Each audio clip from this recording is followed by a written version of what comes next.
विष्णु पौडेललाई open challenge 20 खरबको budget without loan, न आन्तरिक न विदेशसँग, न भिख मागे पैसा स्रोतले पुर्याउँछु। मलाई रवि लामिछानेको, दुर्गा परसाईको, रविन्द्र मिश्रको कुनको मुद्दामा नाम उनीहरूको नाम केर्दै मेरो नाम राखेर लिएर गएर जेल हाल्दै हुन्छ। घटी उठो भने 19 खरब 79 लाख भन्दा घटी उठो भने अदालतबाट स्वत पारित गराइदिएर मलाई जेल हालेर गएर जाइदिए हुन्छ। जेल जान तयार हुनुहुन्छ? तयार छु। 20 खरब भन्दा कम उठो भने 20 खरबसम्म घरबाट मकै बटास लिएर गएर सिंहदरबारभित्र बसेर काम गर्न तयार। राज्यबाट कुनै पनि सुविधा चाहिँदैन। मेरै मोटरसाइकल चढेर जान्छु। चपाउन सकेन नातले भने सातु पिँधेर लिएर जान्छु, पानी र सातु मिसाएर खान्छु, राज्यको लागि त्यति दिन्छु।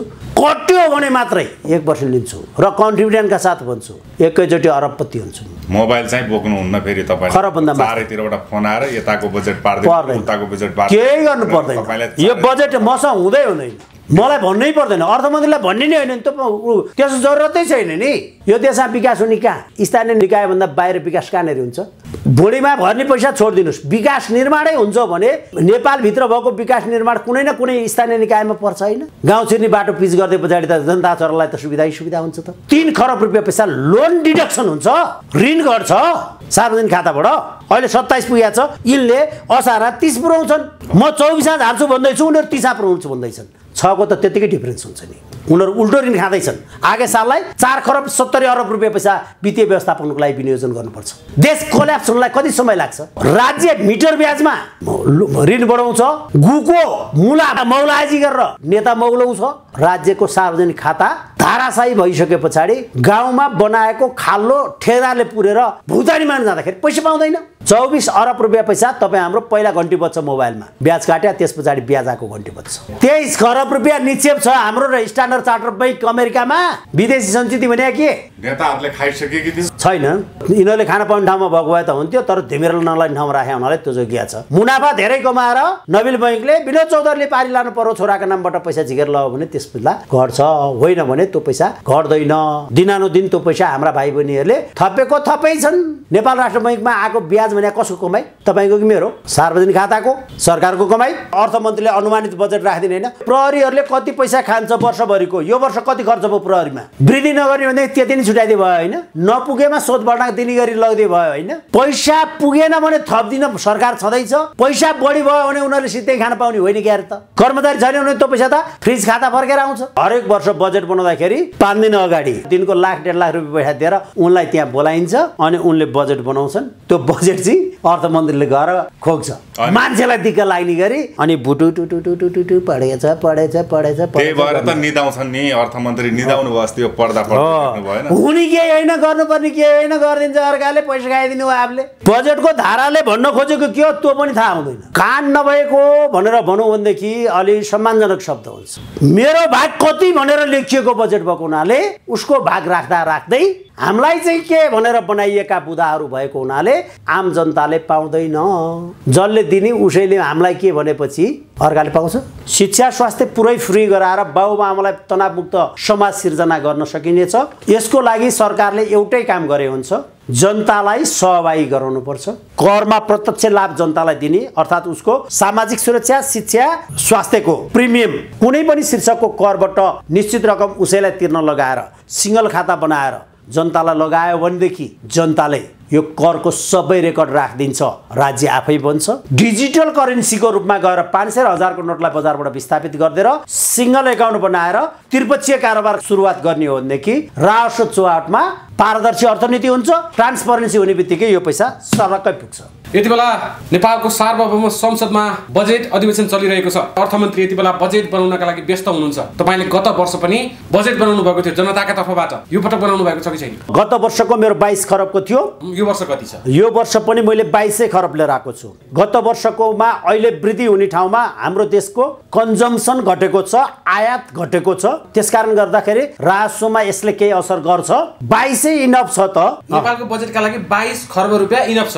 22-23 सबैभन्दा ठुलो हुन्छ। अहिलेसम्म हामी जम्मा 12-13 खरबमा चलिरहेका मान्छेलाई 22-23 खरब भनेको त कहाँ हो त? तपाईको 22 खरब बजेटमा त्यो सबै नेपालको आन्तरिक स्रोत नेपालकै कमाइबाट हुनेछ कि ऋण पनि लिनुपर्ने अवस्था छ? म यसलाई प्रस्तुत गर्छु तपाईको अगाडि। साधारण खर्चतर्फ शिक्षा र स्वास्थ्यदेखि बाहेक जम्मा 7 खरब 25 अरब रुपियाँ पैसा विनियोजन गरेको छु। पत्रकार महोदय, शिक्षामा 2 खरब 40 अरब रुपियाँ पैसा खर्च गर्ने, स्वास्थ्यमा 2 खरब 50 अरब रुपियाँ पैसा मैले विनियोजन गरेको छु। यो गर्दा 5 खरब रुपियाँ पैसा साधारण खर्चतर्फको 7-5 12 खरब 25 अरब हुन्छ र यसमा मैले 10%ले कर्मचारीहरूले खाइपाएको तलबमा वृद्धि पनि गरेको छु र यो सालको बजेटबाट मैले साधारण खर्चतर्फ 1 करोड भन्दा बढीको कुनै पनि गाडी सरकारी सुविधा लिने मान्छेहरूले चढ्न पाउने छैन भन्ने बजेटबाट नै घोषणा गरेको छु। किनभने शैतान निवास हामीहरूको हात्तीवनमा क्वार्टर लिएर सिंहदरबारमा जागिर खान आउनलाई 3 करोड 4 करोडको land cruiser Prado, land cruiser V8 यस्ता गाडीहरू हामीले ल्यान्ड रोभर हैन यिनीहरू विभिन्न छन् नि, फरारी सरारी नि पाए किन्छन् यिनले त, फर्चुनरहरू हैन यी गाडीहरू किन्छन् भने यो नभएर हामीले 1 करोड भन्दा मास्तिरको गाडीलाई प्रतिबन्धित गराएका छौं। अब 1 करोडको गाडीहरू नेताहरूले सार्वजनिक पदमा रहेकाले सुविधा उपभोग गर्नलाई 1 करोडको गाडी 4 व्हील गाडी मजाले जतिसुकै नेपालको जुनसुकै डाँडा पनि पुग्ने गरी बाटो बनाइदिए सहरमा जाने गरी जान्छन्। हजुर हैन, किनभने हाम्रो मुस्ताङ काटेर हिमाल पारी पनि हाम्रा ल्यान्ड के त्यो स्कर्पियोहरू मजाले गइरहेका छन्। 70 लाखका गाडीहरू त्यो गरिनेछ। वित्तीय व्यवस्थापनतर्फ 4 खरब 30 अरब रुपियाँ पैसा विनियोजन गरेको छु। हजुर, गत वर्ष 3 खरब 30 अरब रुपियाँ पैसा छुटाएको थिएँ, अहिले 4 खरब 30 अरब 1 खरब रुपियाँ पैसा बढी विनियोजन गरेको छु। पत्रकार महोदय, अहिले हामी हिजो 24 खरब ऋणमा थियौँ भने 27 खरब ऋणमा छौँ र हामी ऋण चुक्ता गर्ने लक्ष्यमा गएको हुनाले यो साल 4 खरब 30 अरब रुपियाँ वित्तीय व्यवस्थापनतर्फ विनियोजन गरेको छु। र खर्चतर्फ स्थानीय निकायलाई विकास निर्माण अनुदान रु 1 खरब रुपियाँ पैसा रु 5 करोडमा नघटाई रु 15 करोडमा नबढाई पुँजीगत खर्च गराउनलाई सिधै स्थानीय निकायमा पुग्ने गरी जाने व्यवस्थापन गरेको छु। जुन स्थानीय निकायको आवश्यकताको आधारमा DPR भई आएका आयोजनाहरूमा खर्च गरिनेछ। हजुर, र रु 90 अरब रुपियाँ पैसा जिल्ला स्तरीय र प्रदेश सरकार मार्फत रु 90 अरब रुपियाँ पैसा जिल्ला स्तरीय र अन्तर्प्रदेशीय विकास निर्माणको खर्चको लागि पुँजीगत खर्चको लागि विनियोजन गरेको छु। र राष्ट्रिय गौरवका आयोजना तथा बहुवर्षीय आयोजना अन्तर्गत बहुस्थानीय निकायहरू र प्रदेशहरूमा चल्नको लागि रु 1 खरब 25 अरब रुपियाँ पैसा विनियोजन गरेको छु। हजुर, भइपरि आउने खर्चतर्फ रु 50 अरब रुपियाँ पैसा छुटाएको छु। हजुर, यसरी 7 4 11 12 13 14 15 अरब रुपियाँ पैसाको बजेट मैले उसमा छुटाएको छु भने बाँकी बजेटहरूलाई यसरी छुटाइएको छु। सुकुम्बासी समस्या समाधान गर्न आम नेपालीहरूलाई समृद्ध बनाउन ग्रामीण सहरीकरण गरी हालका सहरहरूको विस्तार तथा विकास गरी एक परिवार एक सुविधायुक्त सुरक्षित आवास कार्यक्रम लागू गर्न जनता आवास बैंक स्थापना गर्न रु 1 खरब रुपियाँ पैसा विनियोजन गरेको छु। आम जनताको लागि जनता आवास बैंक स्थापना गर्न रु 1 खरब रुपियाँ विनियोजन गरेको छु र यो हरेक साल आगे सालका बजेटहरूमा नि हालिनेछ र जतिन्जेलसम्म आम नेपालीहरूलाई सुरक्षित सुविधा सम्पन्न सुरक्षित आवास उपलब्ध गराइने छैन तबसम्म यो रकम गइरहनेछ। तर यो उक्त रकम आम जनताले घर बास बनाएर बस्नलाई पाउने हो र सित्तै पाउने होइन। उसले 30 वर्ष भुक्तानीमा 3% ब्याजले हुन आउने गरी भुक्तानी गर्नुपर्ने छ। 30 वर्ष भुक्तानी 3% ब्याज मासिक किस्ताको रूपमा, ताकि अहिले घरमा बसेको भाडा भन्दा पनि कम उसको किस्ता परोस्। सामान्य गरिब चेपाङ बस्तीको जम्मै जोसुकै होस् नेपाली जनता 18 वर्षको नागरिकता र घर खाली छ भने पायो। रोजगार नै छैन भने कसरी? रोजगार आफै आइहाल्छ। रोजगार सिर्जना गर्नलाई मसँग छँदै छैन। यतिको घर पहिला बास राख्नुहोस् न।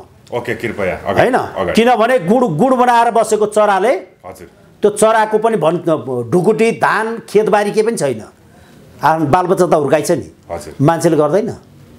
अवश्य मान्छे नगरी बस्न पाउँछ त हैन। घर लिन्छु भनेर गएको दिन म यो ठाउँबाट यसरी कमाउँछु भन्ने कुराहरू हुँदैन र उसलाई। त्यो भएन भनेदेखि त उसलाई घर दिइने छैन, बेरोजगार भत्ता दिइनेछ। अब जम्मा हुने रकम यसै शीर्षकबाट खर्च गरिनेछ। अब त्यस पछाडि गएर पेट्रोलियम पदार्थहरू जुन शीर्षकबाट उठेका पैसाहरूले हामी सडक मर्मत सम्भारमा राज्यको बजेटबाट खर्च गरिरहेका छौँ। त्यो बजेट खर्चहरूबाट हामीले त्यो शीर्षकबाट लिएको पेट्रोलियम पदार्थ मा रु 4 रुपियाँ र 2 रुपियाँ गरेर, डिजेलमा 2 रुपियाँ र पेट्रोलमा 4 रुपियाँ गरेर दिनको 60 लाख लिटरको उसबाट झन्डै 2 करोड जुन पैसा दैनिक उठ्छ, त्यो पैसाले चाहिँ हामी हरेक दिनको पैसाले रोड मेन्टेनेन्स, भत्केको रोड बनाउने मात्रै काम गराउँछौँ। हामी 3 महिनाभित्र पहिलो महिनामा रोडको निरीक्षण गर्छौँ र कहाँ कति बनाउनु पर्ने छ, दोस्रो महिनामा सर्वेक्षण गरेर त्यसबाट मूल्याङ्कन निकाल्छौँ, तेस्रो महिना बिड गरेर त्यो काम गराइहाल्छौँ र खाल्डो काहीँ पनि राख्दैन छैनौँ। बिहान खाल्डो बाटो बेलुका पुरिन्छ मजाले। दिनको 2 करोड भए पछाडि 1 करोड 59 लाखमा आसपाल पिच 1 किलोमिटर गरिन्छ, अर्थात् 6000 स्क्वायर मिटर जग्गा। 1 किलोमिटर भनेको 6000 स्क्वायर मिटर हुन्छ। 6 मिटर चौडा र 1 किलोमिटर लम्बाइ बाटो हाम्रा सडकमा 2 लेनका बाटा छन् नि, त्यो बाटोलाई मात्रै मान्ने हो भने हामीले 6 मिटर चाहिँ चौडाइ र 1 किलोमिटर लम्बाइ भनेको 1000 मिटर लम्बाइ हुन्छ, 6 मिटर चौडाइ हुन्छ, 6000 मिटर स्क्वायर मिटर हुन्छ। 6000 वटा स्क्वायर मिटरका खाल्लाहरू, 6000 वटा खाल्ला भने कति? 2टा हाइवे गर्दाखेरि पनि त्यति खाल्ला पाइँदैन। एकै दिन एउटा 2टा हाइवेको सबै खाल्लाहरू पुर्न पुग्छ। इभन काहीँ कालो लडाइ होला, काहीँ तल भाइसिएको होला, काहीँ खोलाले गरे होला, त्यो खर्च सहित हामीले हिसाब गर्दा यही रकमबाट पुग्छ र यो रकमले हामी पुग्छ भन्ने अनुमान गरिएको छु। रोजगारतर्फ मान्छेलाई घर दिने त भनियो, तर रोजगारी नभइकन बाँचेर बचेको पैसाले घर सम्पत्ति जोड्ने हो। त्यसकारण उसको बचत हुने गरी कमाई निश्चित गरिनेछ। पिस रेट सिस्टम लागू गरिनेछ। उसको निश्चित हप्तामा कम्तीमा 25 घन्टा काम गर्नै पर्नेछ र 25 घन्टा काम गर्दाखेरिको 12 देखि 15 घन्टा कम गरेको पैसाले उनलाई सामान्य जीवन बिताउनलाई हप्ताभरिलाई पुग्ने 15 घन्टाको कामले पुग्ने गरी ज्याला निर्धारण गरिनेछ। त्यसपछि 10 घन्टाबाट बचेकोले उसले नयाँ आधुनिक साधनहरू, मोबाइल, मोटरसाइकल, गाडी, घर यिनीहरूमा प्रयोग गर्न पाउने व्यवस्था मिलाइनेछ। सबै नेपालीलाई काम दिने सबै नेपालीलाई रोजगारीतर्फ सुन्नुहोस्, आफै आउँछ, म भन्दै जान्छु यहाँ। कृषि पेसामा निर्वाहमुखी खेती गर्दै आएका जनतालाई रैथाने खेती गर्न जाऊ, जो जहाँ जे फल्छ त्यही, जे माग्दछ उही, जे जान्दछ त्यही काम गर्नका लागि बढीमा 5 रोपनीसम्म जग्गामा उत्पादन गर्न, प्रति रोपनी 5000 देखि 10000 सम्म उत्पादन गर्ने वस्तुलाई हेरेर। खेती छ र बारी छ भने पाखो बारी भयो भनेदेखि 5000 का दरले कोदो, तोरी, फापर यस्ता चिजहरू रोप्नु छ भने 5000 इनफ अनुदान हो हाम्रो। भनेदेखि खेतीमा हो भनेदेखि उसले फाइदा हुँदैन। लसुन, प्याज जुन हामी बाहिरबाट आयात गरिरहेका छौँ, आयात प्रतिस्थापन गर्नलाई यो रकम हामी अनुदान दिन्छौँ।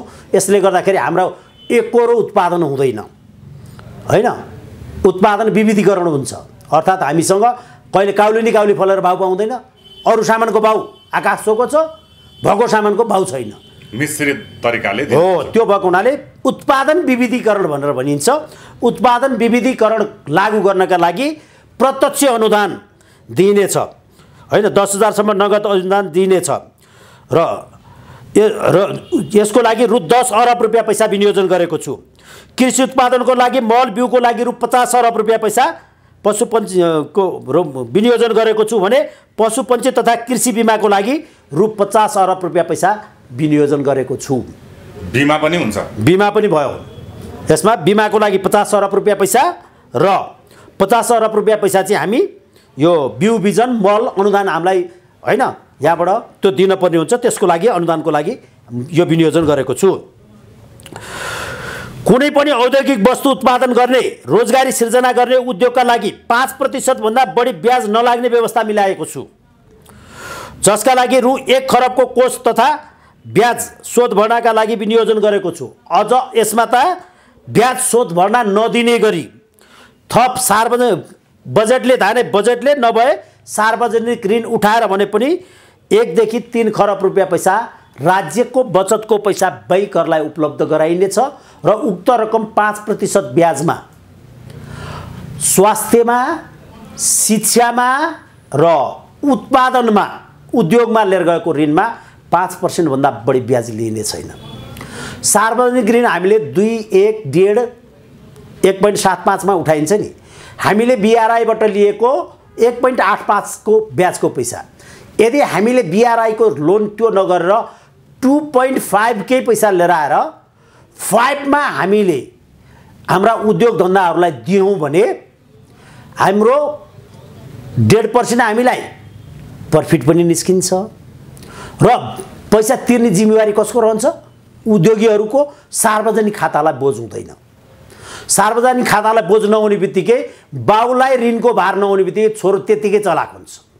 त्यसपछि नेपाली राज्यकोलाई सार्वजनिक खातालाई प्रेसर परेन भने आम जनताले राज्यले सुख सुविधा दिन सक्छ। त्यसकारण यो रकम उपलब्ध गराइनेछ भनेको। अब उत्पादनमा यो रकम 5% भन्दा कम ब्याजको राख्ने बित्तिकै पैसा के हुने भयो? उत्पादन मूल्य कम हुने भयो। उद्योग गर्न मान्छे आकर्षित हुने भयो। उद्योग मन्त्री वातावरण बन्यो। त्यसपछि गएर उत्पादन गर्दाखेरि कस्ट कम भयो। आम जनताले वस्तु उपभोग सस्तोमा गर्न पायो।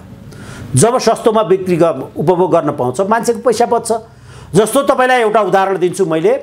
सुनिल शर्माको 10 अरब रुपैयाँ पैसा ऋण छ हस्पिटलमा, हो, मोडलको र केएमसी को। अब 10 अरबको 10% ब्याजमा लिँदा 10% ब्याजमा लिँदा 1 अरब रुपैयाँ पैसा ब्याज तिर्नु पर्यो। बैंकले ब्याज तिर्नुपर्छ पर्दैन? वार्षिक पर्यो। त्यो 1 अरब रुपैयाँ पैसा कसले तिर्छ? सुनिल शर्माले हो। कहाँबाट हो? सुनिल शर्माले तिर्ने हो हैन? त्यो जो बेडमा गएर लडेको बिरामी छ त्यसले तिर्ने हो। सुनिल शर्माले त त्यो उठाएर लिएर आएर लड्ने मान्छे कमाए मात्रै डुब्ने सुनिल शर्मा हो। तर सुनिल शर्माले बेडको रेट राख्दै गर्दा, डाक्टरहरूको तलब दिएर, बैंकको ब्याज छुटाएर, लगानीको पैसा उठाएर अनि आफ्नो कमाई लिएर त्यसपछिको नाफा खाने हो। उसको ब्याज त 1 खरब तिर्न पर्ने ठाउँबाट 50 अरब रुपैयाँ पैसा यो 5% ले घटाइदियो भने अब उसले 5 अरब रुपैयाँ पैसा भन्दा 1 खरब उसले ब्याज तिर्नु पर्थ्यो। 1 अरब ब्याज तिर्नु पर्थ्यो भने 50 करोड तिरे पुग्छ। 50 करोड भनेको महिनाको 4 करोड रुपैयाँ पैसा, 4 करोड 25,000 रुपैयाँ पैसा मासिक उसको घट्यो, हैन? हजुर। त्यो घटिसके पछाडि 4 करोड रुपैयाँ पैसा महिनाको घट्नु भनेको 3 करोड 35 के दिनको 35 लाख रुपैयाँ पैसा नभइकन त पुग्दैन होला। 30 दिन हुन्छ हैन? 16 लाख दिनको 16 लाख रुपैयाँ पैसा, झन्डै 15 लाख रुपैयाँ पैसा बिरामीले तिर्नु परेन। दिनको 15 लाख छुट पाउनु भनेको कति बिरामीले राहत पाउला? त्यो सरकारले छुट दिन्छ, बजेटबाट पैसा दिइन्छ, उक्त पैसा उसलाई ऋण दिइन्छ, सरकारले छुट दिनै परेन नि। उसलाई ऋण सहुलियत हुन्छ, ऋण सहुलियत हुन्छ। उसले ब्याज बैंकलाई तिर्न पर्ने पैसा घट्ने बित्तिकै उसले आफ्नो उपचार खर्चमा रेट रिड्युस गर्न पर्यो। हामी 5% ब्याज लिइसके पछाडि त उसलाई हामी रेट डिडक्सन गर्न लाउँछौँ। उसले जति मन लाग्यो त्यति मेरो खर्च यति छ भनेर उठाउन पाएन, पायो भनेदेखि उसको 50 अरब रुपैयाँ थप राख्यो भनेदेखि उसले त्यहाँ सेवा थप्न पायो नि त। 50 करोड रुपैयाँको त उसले 1 वर्षमा नयाँ सेवा थप्न पायो ब्याज तिर्नु परेन भने, या उसले 50 करोड रुपैयाँ पैसा आम जनतालाई घटाउन पायो। उपभोक्ता जोगियो। बिरामीले बेडमा सुतेर पैसा तिर्नु परेन। जस्तो उत्पादन गर्ने चाउचाउ उत्पादन गर्ने कम्पनीले त्यसै गरी पैसा लगेको छ भने उसले चाउचाउमा 2 रुपैयाँदेखि 5 रुपैयाँ पैसा घटाउन सक्ने भयो। सिमेन्टमा 5% ब्याजमा झर्ने बित्तिकै अहिले उसले दिनको 20,000 बोरा उत्पादन गर्थ्यो भने 1 बोरामा 50 रुपैयाँ कर लाग्थ्यो भनेदेखि के ब्याज लाग्थ्यो भने उसले 25 रुपैयाँ मात्रै ब्याज तिरे पुग्यो र 25 रुपैयाँ पैसा रेट घटाएर कम्पिटिसन बजारमा गर्न सक्यो, हैन? नाफा त उति हो नि त 25 घटाउँदा नि। मान्छेलाई दैनिक जीवनमा चाहिने दैनिक जीवन हो त्यो सहज बनाउनका निम्ति उसको लागि मैले यो रकम छुटाएको छु। विशिष्ट अध्ययन गर्न सहुलियत ब्याज दरमै शैक्षिक कर्जा उपलब्ध गराइनेछ। स्टुडेन्ट भिसाको लागि विद्यार्थीहरूको लागि व्यवस्थाको लागि रु 50 अरबको शिक्षा कोष खडा गरिनेछ। उक्त कोषबाट योजना आएको योजना अनुसार स्वदेश वा विश्व बजारलाई आवश्यक पर्ने विशेष जनशक्ति उत्पादन गर्दा अध्ययन गर्न विद्यार्थीहरूलाई 3% ब्याजमा का लागि शैक्षिक कर्जा पाउने र कमाउन थालेपछि मात्रै भुक्तानी गर्न पाउने गरी हैन हाल पढौँ कमाएर तिरौँ भन्ने नाराका साथ यो कार्यक्रम लागू गरेको छु। विनियोजित बजेटतर्फ अब मैले यो रकम यति गर्दाखेरि झन्डै 23 खरब 22 खरब 50 अरब जतिको पैसाको विनियोजित हुन्छ। अब यसको लागि स्रोत के? यो अनुमानित खर्च यसको लागि त्यति हुन्छ। अब हाम्रो आय स्रोततर्फ जाउँ। हजुर कृपया। अब यो आय अहिले सरकारसँग कति छ? 10 चान्चुन राजस्व सङ्कलन हुन्छ। 18 खरबको बजेट 18 खरब 51 अरबको बजेट गत वर्ष प्रस्तुत गरेको थियो। अहिले 19 खरब माथिको 20 खरबको सिलिङमा आउँदैछ। तर राज्यमा राजस्व उठ्ने भाग भनेको गत वर्ष 10 खरब 50 अरब उठेको थियो। सम्भवतः अहिले पटक त्यो गत वर्षको भन्दा 95-96% बस्ला। 102 होला जस्तो मलाई लाग्दैन अहिलेसम्मको आजसम्मको अवस्थाले गर्दा। तर अब बजेटमा अब आयतर्फ कसरी? देश आयातमा निर्भर छ। आयातको आधारबाट आयतर्फ एकचोटि म जान्छु अनि त्यसपछि गएर तपाईको पर क्यापिटा इन्कमबाट जान्छु र मैले यहाँ शीर्षक वाइज वाचन गर्छु। ओके। पहिलो कुरो छ हामीहरूको आय कति हो? अहिले $1500, किनभने हाम्रो गत वर्ष $1456 चाहिँ हामीहरूको पर क्यापिटा इन्कम प्रति व्यक्ति आय थियो भने यो गत वर्ष 50 रुपियाँले 51 रुपियाँले बढेको थियो भने 1405 बाट 1456 पुगेको थियो। अनुमानित गर्दा यो साल हामीहरूको 1500 पुग्छ भन्ने अनुमान गरौँ। नभए यो आगे सालको बजेट भएको हुनाले आगे साल 1500 अनिवार्य हुन्छ। 1500 रुपियाँ पैसा पर क्यापिटा इन्कम हुँदा प्रति व्यक्ति आय हुँदा हामीले $300 चाहिँ सेभिङमा जान्छ भनेर सम्झौँ। 3 तिया 900 करोड डलर भनेको हैन 9 अरब डलर हो। 9 अरब डलर भनेको झन्डै 12 खरब रुपियाँ पैसा हुन्छ। 9 चौको 36 12 देखि 12.5 खरब रुपियाँ पैसा हुन्छ। त्यति चाहिँ हामीहरूको बचतमा अभिवृद्धि भइरहेको हुन्छ। अर्थात् बैंकिङ निक्षेपहरू 10 देखि 12 खरबले बढ्छ भन्ने अनुमान गरेको छु मैले। त्यो भएको हुनाले $300 भन्दा बढी हामीहरूको बचत हुँदैन, खर्च हुन्छ $1200 पर व्यक्ति पर हेड। $1200 एक्सपेन्डिचर हो नि त हाम्रो। त्यो पैसा त बचेन, हाम्रा साउहरूसँग पनि रहेन, बैंकमा जम्मा पनि रहेन र हामीसँग के भयो? पब्लिकसँग त हुने कुरै भएन। पब्लिकको त आय आउँछ र जाने नै हो। नोट बच्ने भनेको कल्याणकारी कोषहरूमा, आर्मीहरूका कोषहरूमा र धनी व्यक्तिहरूको मुनाफाहरू अरब नाफा खानेहरूको भात खाएर पैसा सिद्धिँदैन। त्यो पैसा रिइन्भेस्टमा अथवा बैंकमा निक्षेपको रूपमा जम्मा भएर आउँछ। त्यो पैसालाई हामीले $300 जान्छ र $1200 हाम्रो खर्च हुन्छ भनेदेखि हाम्रो 55% पैसा चाहिँ हाम्रो ट्याक्समा खर्च हुन्छ। नेपालीको जति खर्च हुन्छ त्यसको 55% पैसा चाहिँ ट्याक्समा खर्च हुन्छ। सरकारलाई तिर्नुपर्ने ट्याक्समा जान्छ। किनभने 40% भन्सार प्लस 13% भ्याट 58% हुन्छ। कपडा ल्याउनु भयो भने 20% भन्सार प्लस 13% भ्याट 35% हुन्छ। तपाईको गाडी किन्नुभयो भने 240% अनि इभीहरू किन्नुभयो भने 140%। हामीले त कर तिर्छौँ हैन। जस्तो विदेशमा 12 लाखमा पाइने गाडी नेपाली पैसा नगद 12 देखि 14 लाख रुपियाँ पाइने BYD गाडी नेपाली बजारमा 56 लाख पर्न आउँछ। 5 लाख रुपियाँ पैसा त्यो गाडी लिएर आउने कम्पनीले नाफा खायो भनेर छोड्ने हो भने त्यसमा पनि 65,000 त उसले कर तिर्नुपर्छ 5 लाख नाफा खाए पछाडि। अथवा 5 लाख रुपियाँमा आफ्टर सेल सर्भिसहरू पनि जोडियो भने उसले 51 लाख रुपियाँ हुन्छ। 51 लाखमा 15 घटाउनुहोस् 38 लाख पर्छ एउटा BYD मा। 38 लाख सरकारले खायो। सरकारलाई गयो रासो खातामा जान्छ। त्यसलाई घटाउनु पर्यो नि त आम जनताहरूको सहजीकरण।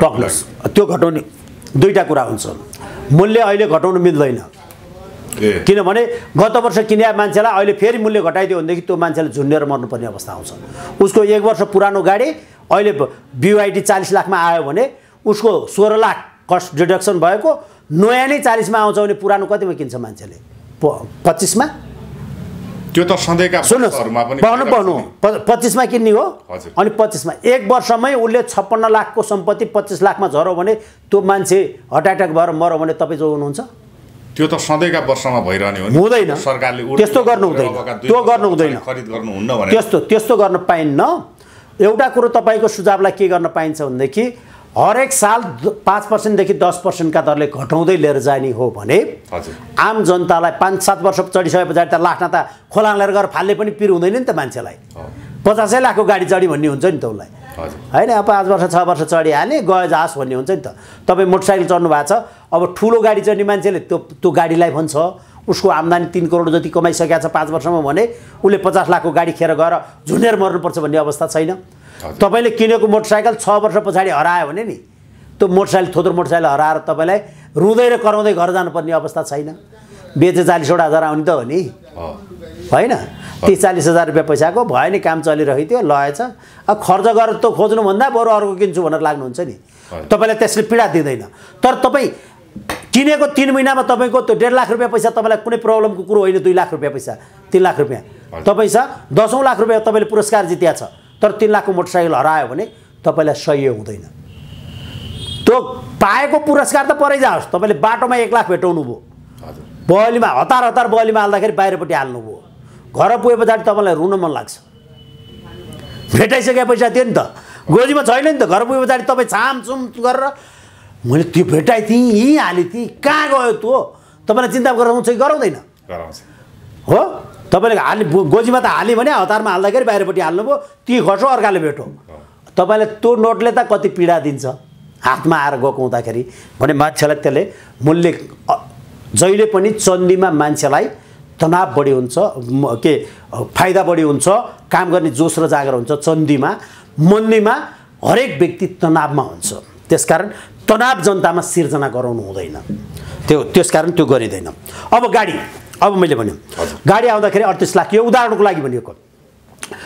सवारी साधन तथा गाडीहरूबाट 2 खरब 50 अरब रुपियाँ पैसा राजस्व सङ्कलन हुने लक्ष्य राखेको छु। पत्रकार महोदय, पेट्रोलियम पदार्थबाट 1 खरब 50 अरब रुपियाँ पैसा राजस्व सङ्कलन हुने लक्ष्य राखेको छु। खाद्यान्न तथा कृषिजन्य मेडिकल सामग्री आयात बापत रु 40 अरब रुपियाँ पैसा राजस्व सङ्कलन हुने लक्ष्य राखेको छु। अन्य आयतर्फ रु 22 खरबको आयात मध्ये करयोग्य अहिले गत वर्ष हामीहरूको 2 वर्ष अगाडि 22 खरब आयात थियो, तर अहिले घटेर 17-18 खरबमा आएको छ। हेर्नुहोस् है, 18 खरबको आयातमा आएको छ, 22 खरबबाट यो घटेर आएको हुनाले अहिले बजेटको सिलिङमा गरिएको 18 खरबको आयात हुँदाखेरि 6 खरब बराबरको आयातमा हामीहरूको राजस्व न्यून लाग्छ। हजुर, त्यो भनेको खाद्यान्न, औद्योगिक कच्चा पदार्थ र यो औषधिजन्य वस्तुहरू, यसमा हामीले साह्रै कम राख्दा हुन्छ। 6 खरबबाट हामीले 60 अरब रुपियाँ पैसा मात्र राख्दा हुन्छ, 60 अरब 10% बराबर एभरेजमा। त्योभन्दा हाम्रो आयातमा कर जम्मा हुँदैन, 60 अरब रुपियाँ पैसा त्यसबाट जम्मा हुन्छ। बाँकी रहेको 12 खरबमा 60% कर जम्मा हुन्छ। सबै आयातलाई लिएर आएर जोड्ने हो भने होइन, गाडीबाट मात्रै भन्ने हो भने हामीले गाडी घोडा यसलाई घटाएर लिएर आयौँ भने हाम्रो 2, 1, 3, 4 खरब रुपियाँ घटाउनुहोस्, 8 खरबको 60%, 8 छका 48, 4 खरब 20 अरब रुपियाँ पैसा राजस्व सङ्कलन गरिनेछ भ्याट मार्फत, के भन्सार मार्फत।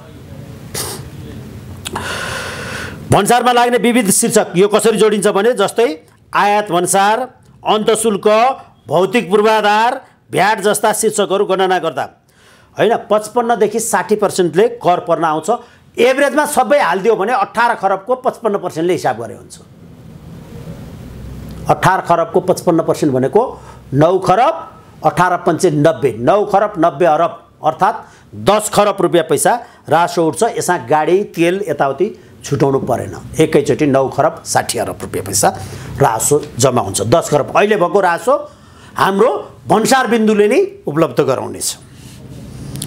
अब बैंक तथा वित्तीय कम्पनीहरूबाट रु 1 खरब 50 अरब रुपियाँ पैसा रासो सङ्कलन हुनेछ। लक्ष्य राखेको छु मैले। कसरी हुन्छ? बैंक तथा वित्तीय संस्थाहरूको 30% कर्पोरेट ट्याक्स तिर्छन्। बीमा कम्पनी र मैले यसलाई बीमा र बैंकलाई एक ठाउँमा राखेर 1 खरब 25 अरब रुपियाँ पैसा भनिछु। हामीहरूका 19वटा कमर्सियल बैंकहरूको इन्कम सरदर 3.5 खरब अरबका दरले नेट इन्कम आफ्टर ट्याक्स कर चुक्ता पछाडिको खुद नाफा 65 देखि 65 अरब रुपियाँ पैसा मुनाफा हरेक साल देखाउँदै आएका छन्।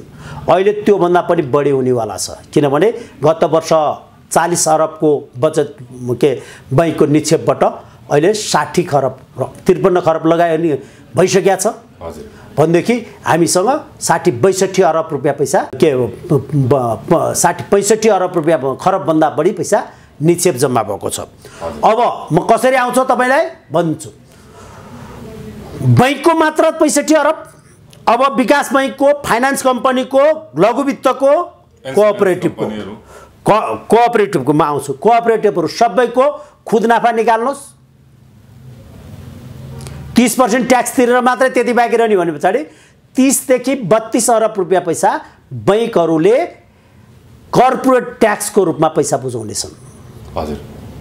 अनि 30 अरब रुपियाँ पैसा आम जनताले तिरेको पैसा निक्षेपमा आएको ब्याजको 6% ब्याज कट्टी गरेर जम्मा हुनेछ।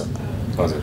तपाईको 65 अरब खरब इन्टु कस्ट अफ क्यापिटल 6%, 5 देखि 6% राख्नुहोस्।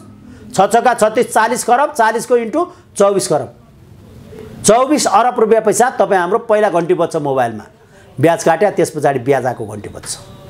याद छ नि तपाईलाई? हजुर। हो, त्यो पैसा गर्दाखेरि यो 54 अरब त्यही भयो। हो, अब तिनीहरूको लाइसेन्स रिन्युअल भयो, गर्नु पर्यो। त्यो इजाजत पत्रहरूको रिन्यु गर्नुपर्ने पैसाहरू भयो। विभिन्न शीर्षकहरूबाट उनीहरूका भ्याट स्याटहरू के लाग्नेहरू बट्टाकट्टीहरूमा लागेका पैसाहरू हुन्छन्, कमिसन पाउने हुन्छ नि त। क्लियरिङ हाउसहरूबाट कमिसन जाने हुन्छ। यो त राष्ट्र बैंकलाई कमिसन बुझाउनु पर्यो। प्रोडक्टहरूको बारेमा त त्यो दिनु पर्यो। यी सबै जोड्नुहोस्। अब बिमा कम्पनीहरू जोड्नुहोस्। पुग्दैन 1 खरब? बिमा गर्दा 13% भ्याट, अनि क्लेम लिन जाँदाखेरि निर्जीवन बिमामा 15% टिडिएस काटेर आउँछ हैन? अनि उसले कमाएको नाफाको 30% के कर्पोरेट ट्याक्स। सरकारले मात्रै खाने पर्सेन्ट कतिवटा? एउटा 13, एउटा 15, अर्को कमाइको 30%। अब यो गर्दा बिमा कम्पनीहरू र बैंकहरू सबैको जोडेर 1 खरब जान्छन् पैसा राजस्व सङ्कलन हुने अनुमान गरेको छु। टेलिकम तथा सञ्चार उद्योगहरूबाट सङ्कलन हुने यसबाट मैले गत वर्ष पनि 1 खरब राखेको थिएँ, अहिले पनि मैले 1 खरबै राखेँ। त्यो भनेको तपाईँहरूले पैसा लिँदाखेरिको 6% काटेर आउने पैसा पनि त्यही हो। र अब टेलिकमले 4 अरब रुपियाँ पैसा एनसेलले तिर्छ, एनटिसीले 4 अरब तिर्छ, र कसले त्यो विनोद चौधरीको सिजी नेटवर्क त्यसले 4 अरबका दरले वार्षिक रोयल्टी तिर्छ। 20 अरब रुपियाँ पैसा एनसेललाई किस्तामा तिर भने हैन? 5 वर्षको रिनो चार्ज 4 अरब परेन? सबैले पाउने उति हैन उषा? हो, त्यो गर्नुहोस्। 20 अरब त्यही 13% भ्याट, 15% सेवा शुल्क रिचार्ज गर्दाखेरि। अब ओल्ड लिङ्क अनि के अरे यो बायोनेट सुबिसु यिनीहरू नेट प्रोभाइडरहरू, यिनीहरूले अनि टेलिभिजनहरू 125 वटा यिनीहरूले फ्रिक्वेन्सीको चार्ज तिर्नुपर्छ। रिनो सबै जम्मै तिर्यो त्यहाँबाट। हो, लाइसेन्सको पैसा तिर्यो, सबै तिरेर प्लस फ्रिक्वेन्सीको पनि रोयल्टी राज्यलाई बुझाउनु पर्छ। तपाईहरुले कमाएका पैसा यी क्यामेरा बोकेर कति हिँड्ने हो 6% दरले पहिल्यै काटेर तपाईको खाता हाल्दिन्छ। अब सबैको कमाई हिसाब गर्नुहोस् कति अनि सफ्टवेयर बेचेर कमाएका केटाहरूको पैसा पनि यहाँ आउँदाखेरि स्रोत खुलाउनु पर्यो। स्रोत देखाउने बेला पैसा आइसके पछाडि कहाँबाट आयो त्यो बिना ट्याक्स आयो भने समातेर लैहाल्छ। अनि त्यो मैले यो काम गरेर तिरेको भने पछाडि त्यसबाट आएको आम्दानीमा कर नलि छोड्छ खड्गप्रसाद गिरीको सरकारले। भोलि नयाँ गयो भने पनि लिनै पर्छ होला नि। हिजोकोले पनि वाइटबडी देउबाकोले पनि लिएकै हो नि। त्यसकारण त्यो पैसा सबै हिसाब गर्दा रु 1 खरब रुपियाँ पैसा जम्मा हुने होला छ। नेपाल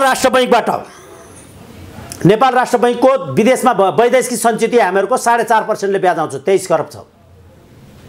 1 खरब रुपियाँ पैसा आउँछ वार्षिक। 23 खरब रुपियाँ निक्षेप छ हाम्रो र स्ट्यान्डर्ड चार्टर्ड बैंक अमेरिकामा। विदेशी सञ्चित भने के नेताहरूले खाइसके कि 17 अरब छैन। त यिनीहरूले खान पाउने ठाउँमा भएको भए त हुन्थ्यो, तर धिमेर नलाने ठाउँमा राखे हुनाले त्यो जोगिया छ। त्यो सामान किन्दाखेरि मात्रै बरु ऊ यस्तै हिल्टन सिल्टन बिकेर उता गइदियो भने त्यो बेला विदेश जानले पैसा लगिदियो भने अथवा मल्टिनेसनल कम्पनीलाई हामीहरूको यहाँबाट अर्कालाई सेल्स गरेर गइदियो भने त्यतिखेर चाहिँ त्यो पैसा जान्छ होइन। एनआरएनहरूले यहाँको प्रोजेक्टहरूलाई जस्तो सानिमा विकास बैङ्क बेचेर गयो भने उनीहरूको पैसा आफ्नो पूजाले लान पाउँछन्, त्यसमा जान्छ। मुनाफा धेरै कमाएर नबिल बैङ्कले विनोद चौधरीले पारी लानु पर्यो छोराको नामबाट पैसा झिकेर लग्यो भने त्यस बेला घट्छ, होइन भने त्यो पैसा घट्दैन। र दिनानुदिन त्यो पैसा हाम्रा भाइ बहिनीहरूले थपेको थपै छन्। यहाँ त हाम्रो कहाँ दिने हो, उहाँ चाहिँ पैसा डलर जम्मा हुन्छ। त्यस कारणले गर्दाखेरि 23 खरब इन्टु 4.5%, 23 खरब इन्टु 4.5, 23 चौको 4 या 12, 92 अनि आधा 23 को आधा 11, 101 चान्चुन आयो होइन। अब नेपाल राष्ट्र बैङ्कको खर्च कटाएर बाँकी रहेको जम्मै नेपाल राष्ट्र बैङ्कमा आएको ब्याज भने कसको कमाइ? तपाईँको कि मेरो? आम जनताहरूको, सार्वजनिक खाताको, सरकारको कमाइ। 1 खरब रुपियाँ पैसा त्यहाँबाट जम्मा हुने लक्ष्य राखेको छु। साना करदाताबाट मूल्य अभिवृद्धि तथा आयकर, घरबाल कर, टिडिएस गणना गरी जम्मा रु 1 खरब रुपियाँ पैसाभन्दा बढी जम्मा हुनेछ। हुँदैन? हुन्छ। आन्तरिक राजस्व कार्यालयतिर हुन्छ, अझै बढी हुन्छ। हेर्नुहोस् है, रु 1 खरब रुपियाँ पैसा सरकारी एवं स्थापित कम्पनीका उत्पादनमुखी कम्पनी, वित्तीय संस्था, स्वास्थ्य, शिक्षा सङ्घ संस्थाहरूका कर्मचारीहरूको आयकर मार्फत रु 1 खरब रुपियाँ जम्मा हुने लक्ष्य राखेको छु। किनभने गत वर्ष नि 1 खरब थियो, अहिले पनि मैले 1 खरबै राखेको छु। किनभने गत वर्ष तलब अभिवृद्धि भएको छैन, बजेटमा हेरफेर भएको छैन। तलब नबढिकन तलबमा लाग्ने कर कसरी बढ्छ? बढेर आउँछ। गत वर्ष जति लेखे हो त्यति नै लेख्नुपर्छ। किनभने यो वर्ष आम्दानीमा फेरबदल भएको छैन। नयाँ कर्मचारीहरूको ग्रेड रकम अलिकति थपिएला हो, त्यसमा नयाँ रिटायर हुने गएर नयाँ पदस्थापना भएको मान्छेले त्यो घटाउला। नयाँ आउनेको त ग्रेड हुँदैन। ग्रेड खाने मान्छे त मोर देन हाफ पेमेन्ट खान गइसक्यो। त्यसको लागि मैले अहिले छुटाएको रहेछु है, या मैले गरेको छु, छुटाएको छु। वृद्ध भत्ताको लागि 1 खरब 25 अरब रुपियाँ पैसा सामाजिक सुरक्षा कोषको लागि विनियोजन गरेको छु भने रु 1 खरब 30 अरब रुपियाँ पैसा पेन्सन खाने कर्मचारीहरूको लागि विनियोजन गरेको छु। पेन्सन खानेलाई पनि चाहियो नि त पैसा, होइन? त्यो विनियोजन गरेको छु मैले। त्यसपछि गएर 1 खरब ठुला करदाता कम्पनी खिम्ती के सुन्नुहोस् है, डन्डी, सिमेन्ट, पेय पदार्थ यस्ता कम्पनीहरूबाट मल्टिनेसनल कम्पनीहरू कोक, फ्यान्टा, मिरिन्डाका हामीहरूका यहीँ छन् होइन। पेप्सी कोलाबाट पेप्सी कोला होइन, यी बिक्री हुन्छ नि यहाँ। अनि त्यस पछाडि टुबर बियरहरू होइन, हेनिक्यान। अब यस्ता कम्पनीहरूबाट यिनीहरूको त लार्ज स्केलमा छ। सूर्य टोबाको कम्पनी कर ठुलो तिर्नीमा हुन्छ, सिप्रति। अनि यिनीहरू कम्पनीहरूबाट रु 1 खरब 10 अरब रुपियाँ पैसा राजस्व सङ्कलन हुने लक्ष्य राखेको छु। के हुँदैन यसबाट? हुन्छ, बढी नै हुन्छ। अझै बेभरेज हुन्, बियर उसको हुन्, बढी हुन्छ अझै बेभरेजबाट र ड्रिङ्क्सबाट है। अब मदिरा तथा सुर्तीजन्य पदार्थ उत्पादन तथा वितरण गर्दा जम्मा हुन आउने स्वास्थ्य सेवा शुल्क, भ्याट, आयकर मार्फत रु 2 खरब रुपियाँ राजस्व सङ्कलन हुने लक्ष्य राखेको छु। हुँदैन 2 खरब? मजाले हैन। त्यसपछि गएर मालपोत मार्फत रजिस्ट्रेसन शुल्क, रोका शुल्क, नापी नक्सा, लाभ कर समेत जम्मा गरी रु 1,50 अरब रुपियाँ पैसा राजस्व सङ्कलन हुने लक्ष्य राखेको छु। सवारी साधन अन्तर्गत सवारी कर, रुट पर्मिट, लाइसेन्स, हर्जना, जरिवाना समेत गणना गरी रु 1,15 अरब रुपियाँ पैसा राजस्व सङ्कलन हुने लक्ष्य राखेको छु। हुन्छ कि हुँदैन? यातायातमा कर तिर्ने, लाइसेन्स लिने, त्यो जाँच दिने, परीक्षा दिने, सिटी पुगे पछाडि ट्राफिकले लिने, यो सबै करहरू गणना गर्दाखेरि रु 1,50 अरब रुपियाँ पैसा 1,25 अरब रुपियाँ पैसा राजस्व सङ्कलन हुने लक्ष्य राखेको छु। निकासी जन्य उद्योग इटा, रोडा, ढुङ्गा, बालुवा, गिटी, वनजन्य पैदावार, जडीबुटी हैन। त्यस पछाडि निकासी जडीबुटीहरू चिराइतो, दसिगारे, पाँचौँले है, यार्सा रोयल्टी नतिरिकन त देशबाट निकासा हुँदैन। यो निकासा गर्दाखेरिको र यिनीहरूको अनि हाइड्रो होटलहरू छन् नि, रोयल्टी तिर्नु पऱ्यो नि त। 5 स्टार होटल हो, हिल्टनले त 5 स्टारै हो, बुझाउनु पऱ्यो होइन। राजस्व अरबमा आउँछ, 1 अरब 1.5 अरब रुपियाँ पैसा त बिजुलीकै बाँकी छ भन्छ भने पछाडि यसले राजस्व कति तिर्छ? यिनीहरू सबैलाई जम्मा गर्दाखेरि रु 1 खरब रुपियाँ जम्मा हुने लक्ष्य राखेको छु। हुन्छ कि हुँदैन यिनीहरूबाट? हुन्छ। टुरिज्म साइडमा अझ धेरै नै हुन्छ। सगरमाथा आरोही विश्वका विभिन्न ठाउँबाट आएका अन्य हिमालहरू आरोहितले पनि धेरै पैसा भुक्तानी गर्ने भुक्तानी। अब पासपोर्ट वितरण, पर्यटक भिसा शुल्क अनि क्यासिनोहरूका रोयल्टी, यिनीहरूका भ्याट रोयल्टी, यी सबै रकमहरू गरेर जस्तो हामी पासपोर्ट बनाउँदाखेरि पैसा लाग्छ, यसबाट रु 60 अरब रुपियाँ राजस्व सङ्कलन हुने लक्ष्य राखेको छु। झन्डै 10 अरब रुपियाँ पैसा विदेश जाने विद्यार्थीहरूले आफ्नो पर्सनल खाता खोलेर जम्मा गर्नेछन्। रु 50 अरब रुपियाँ बराबर व्यक्तिगत प्यान नम्बर लिएर चलाउने डाक्टर, इन्जिनियर, कन्सल्ट्यान्टहरूबाट रु 50 अरब रुपियाँ पैसा राजस्व सङ्कलन हुने लक्ष्य राखेको छु। डाक्टरले एउटा जाँच्ने बित्तिकै के दिन्छ? 500 रुपियाँ पैसा लिन्छ, 75 रुपियाँ कर हो, 15% टिडिएस काटेर दिनुपर्छ। एकजना डाक्टरले एक दिनमा कतिजना जाँच्छ? 100 जना जान्छ। डाक्टरको सङ्ख्या कति? इन्टु 365 दिन, कुन दिन खाली बस्छ?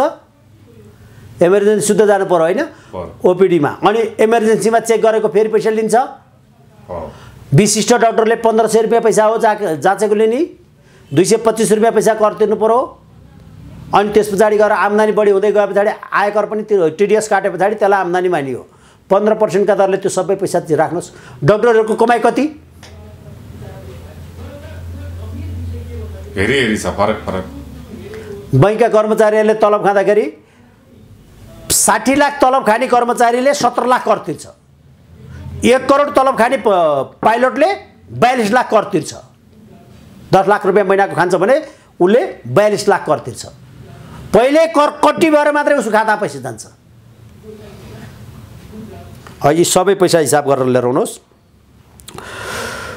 त्यस पछाडि गएर अब अन्य छन् सम्पत्ति कर, रजिस्ट्रेसन, फर्म रजिस्ट्रेसन, उद्योगमा, वाणिज्यमा, ऋण, विवाद दर्ता, नागरिकता विवाद, जन्म दर्ता, अनि 4 किल्ला प्रमाणित, विदेश जानु पर्यो विद्यार्थीहरूलाई विदेश जाँदाखेरि त्यो आम्दानी प्रमाणित, यी विविध शिक्षक गरेर 765 वटाले सरदर 15 लाखका दरले गर्दा 15 7 105 झन्डै खरबै उडाउँछ नि क्या? खरबै पुग्ने रहेछ। 20 लाख इन्टु 700 पुगेन, अरबमा बस्यो हैन। 743 इन्टु 20 लाख, 7 दुना 1400, 1500 लाख हैन। 1500 लाख भनेको 1500 करोड। त्यहाँ त जग्गा किन बेचको कुरो पनि 20 लाख होइन। मालपोत मैले अहिले मालपोतको ल्याइसकेँ। त्यो पैसा यिनीहरूले त्यो झनै 12-15 अरब रुपियाँ पैसा त्यहाँबाट उठाउँछन्, त्यो उठ्छ। अनि कोर्ट फीहरू अर्जना जरिवानाहरू लयरहरूले पनि त्यो पैसा तिर्नु पर्यो नि त, त्यो तिर्ने होइन। अब यसरी जम्मा गर्दाखेरि रु 22 खरबै रुपियाँ पैसा रासो सङ्कलन हुने लक्ष्य मैले राखेको छु यो वर्ष कति भयो भने पछाडि 13 को 4। अब यो एउटा अर्को छ तपाईँलाई, हाम्रो जिडिपी कति 1500 हिसाब गरेँ मैले। $1500 $300 बचतमा राख्दा $1200 खर्च भयो भने 55% भनेको झन्डै $700 चाहिँ कर जान्छ। 2100 करोड डलर रासो उठो। 2100 करोड भनेको 21 अरब इन्टु 340 ले 335 ले हिसाब गर्नुहोस् 28 खरब हुन आउँछ। हाम्रो जिडिपी यदि यथार्थ सत्य तथ्य हो र हाम्रा करका दर अनुसार कर चुहाउट छैन भने हामीहरूको 28 खरब रुपियाँ पैसा रासो उठ्नुपर्छ। तर अहिले त त्यति उठेको देखिँदैन, देखाउँदैन सरकारले त 10 भन्दा देखाएकै छैन। बाँकी 18 अर्ब चाहिँ कता गयो? बाँकी 18 अर्ब हो। यो 18 खरब रुपियाँ चुहिएको हुनाले यहाँ महिनाको 60,000 तलब खाने मान्छेले युलियन्समा 3टा छोरा पढाउँछ, मासिक 1 लाख ट्युसन फी तिरेर एडमिसनको परै जाओस्। कहाँबाट आयो? हो, यो चुहाउटबाट आउँछ। अनि आफ्नो कमाइ र बाउको कमाइ छैन, गाडी चढ्छ ल्यान्ड क्रुजर पाडो कम्पनी खोलेर। कहाँबाट आयो? यहीँबाट आयो। हो, विदेशमा छोराछोरीको बिहे गर्छन्, घरहरू बनाउँदाखेरिको महलहरू करोडौँ करोडका महलहरू बनाउन सक्छन्। सरकारी पैसाको कमाइको हिसाबले 30 वर्ष जाहिर खाँदा 3 आना जग्गा किन्न सकिँदैन। जाहिर खाएको 7 वर्षमा 3 रोपनीको कम्पाउन्डमा घर कसरी बनाउँछ? ऊ यसरी, यही पैसाले बनाउँछ। $1000 मात्र हाम्रो खर्च राखेर 50% मात्रै कर राख्ने हो भने $500 मात्रै भनौँ भने नि 500 इन्टु 3 करोड इन्टु 5 त्यहाँ 1500 करोड हुन्छ। 1500 करोड डलरलाई होइन, 1500 करोड डलर इन्टु 135 ले हिसाब गरौँ भने 15 तिया 45 19 खरब 20 खरब रुपियाँ पैसा त 50% मात्र राख्दाखेरि नि पुग्छ 22 खरब। त्यही भएर म राज्यसँग पोरैदेखि भने 20 खरबमा ठेक्का लिन्छु, ऋण लिन्न, सार्वजनिक ऋण उठाउँदिन, जति तिर्न सक्छु अहिले सालको त्यति ऋण घटाउँछु। सक्यो बजेट भाषण। यो बजेटको लगभग मेरो अब आय सक्यो, व्यय सक्यो, जम्मा 3 पेजमा जम्मै निक्रियो व्याख्या सहित। एकचोटि देखाइदिनुहोस् त कति लामो। व्ययतर्फ 1 पेज, आयतर्फ 1.25 पेज। जम्मा यतिमा सबै देशको सबै राजस्व अनुमानित हो, आउने त्यति हो। तपाईको मन्त्रालयमा फलानु मन्त्रालयमा यति, फलानुमा यति भनेर भनिराख्नु जरुरत छ? देशभरिका कर्मचारी कति, उनीहरूलाई पोहोरको साल कति तलब दिए, अहिले साल कति बढ्छ, त्यति त हो नि दिने। अनि यो आफूले लिएर हाल्छ नि, त्यो हरेक पालिकामा लिएर गएर पैसा लिएर गइदिनुहोस्, आफ्नो विकास उसले गरिहाल्छ नि, जम्मैलाई दिने पैसा।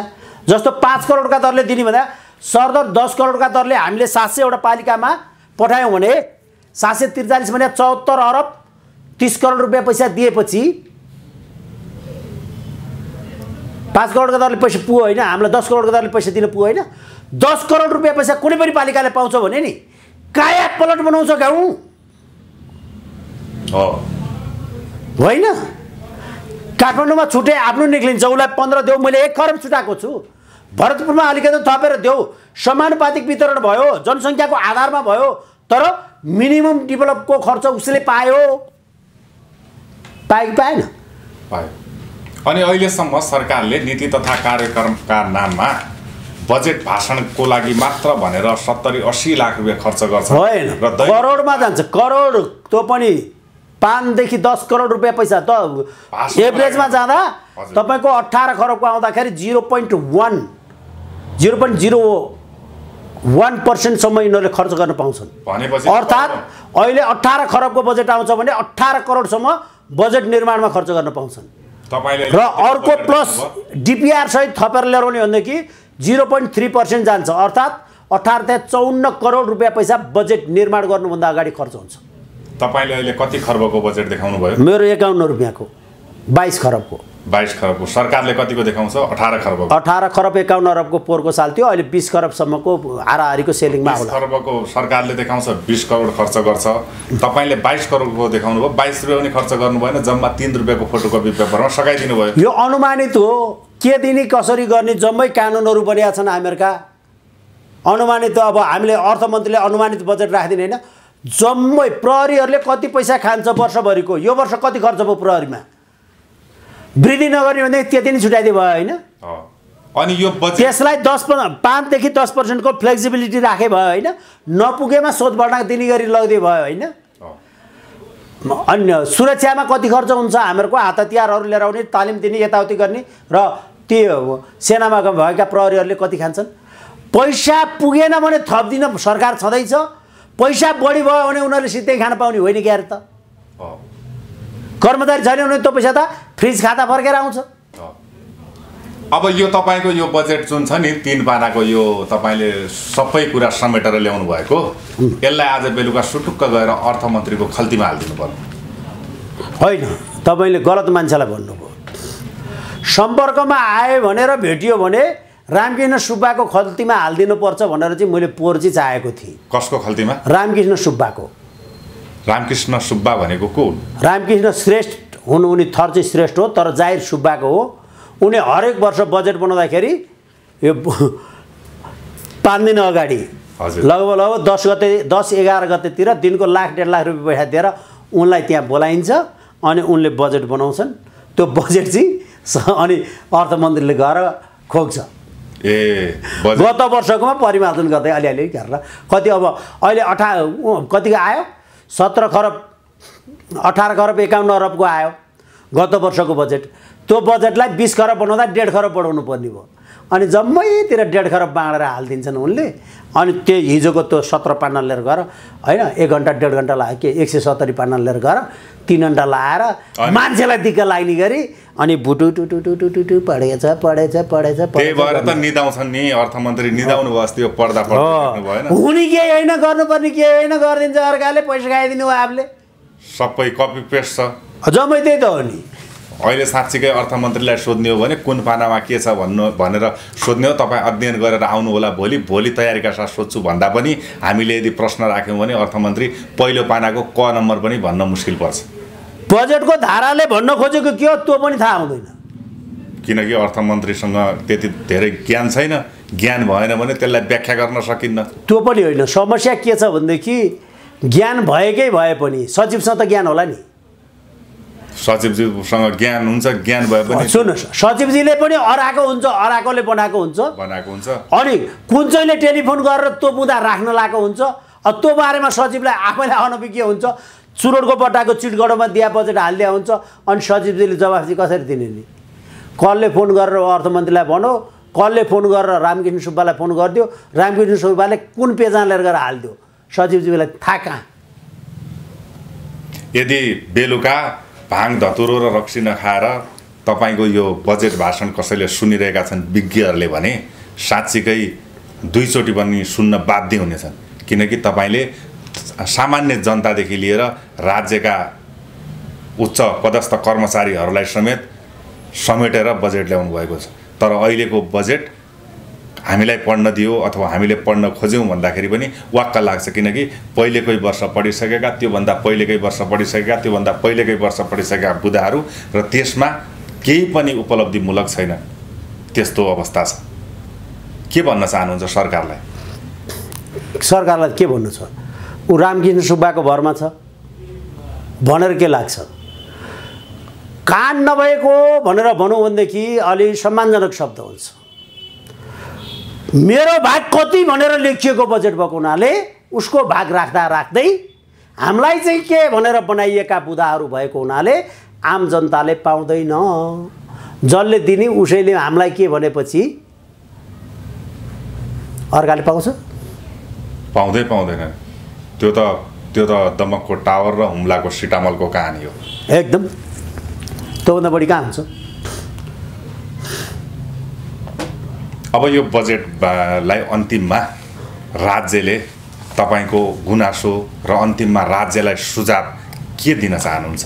मैले सुझाव के दिनु परेन, यदि चासो राखेर सुन्दाखेरि यो कुरो गर्न सकिन्छ भन्ने लाग्यो भने free of treatment, free of education, शिक्षा स्वास्थ्य पुरै फ्री गराएर बाबुआमालाई तनावमुक्त समाज सिर्जना गर्न सकिनेछ। र यसको लागि सरकारले एउटै काम गरे हुन्छ, जनतालाई सहभागी गराउनुपर्छ। दुईवटा किसिमले गर्न सकिन्छ। एउटा प्रत्यक्ष लाभ जनतालाई दिएर करका दरहरूमा करमा प्रत्यक्ष लाभ जनतालाई दिने, अर्थात् उसको सामाजिक सुरक्षा, शिक्षा र स्वास्थ्यको प्रिमियम कुनै पनि शीर्षकको करबाट निश्चित रकम उसैलाई तिर्न लगाएर सिंगल खाता बनाएर जनतालाई लगायो भनेदेखि जनताले यो करको सबै रेकर्ड राखिदिन्छ, राज्य आफै बन्छ।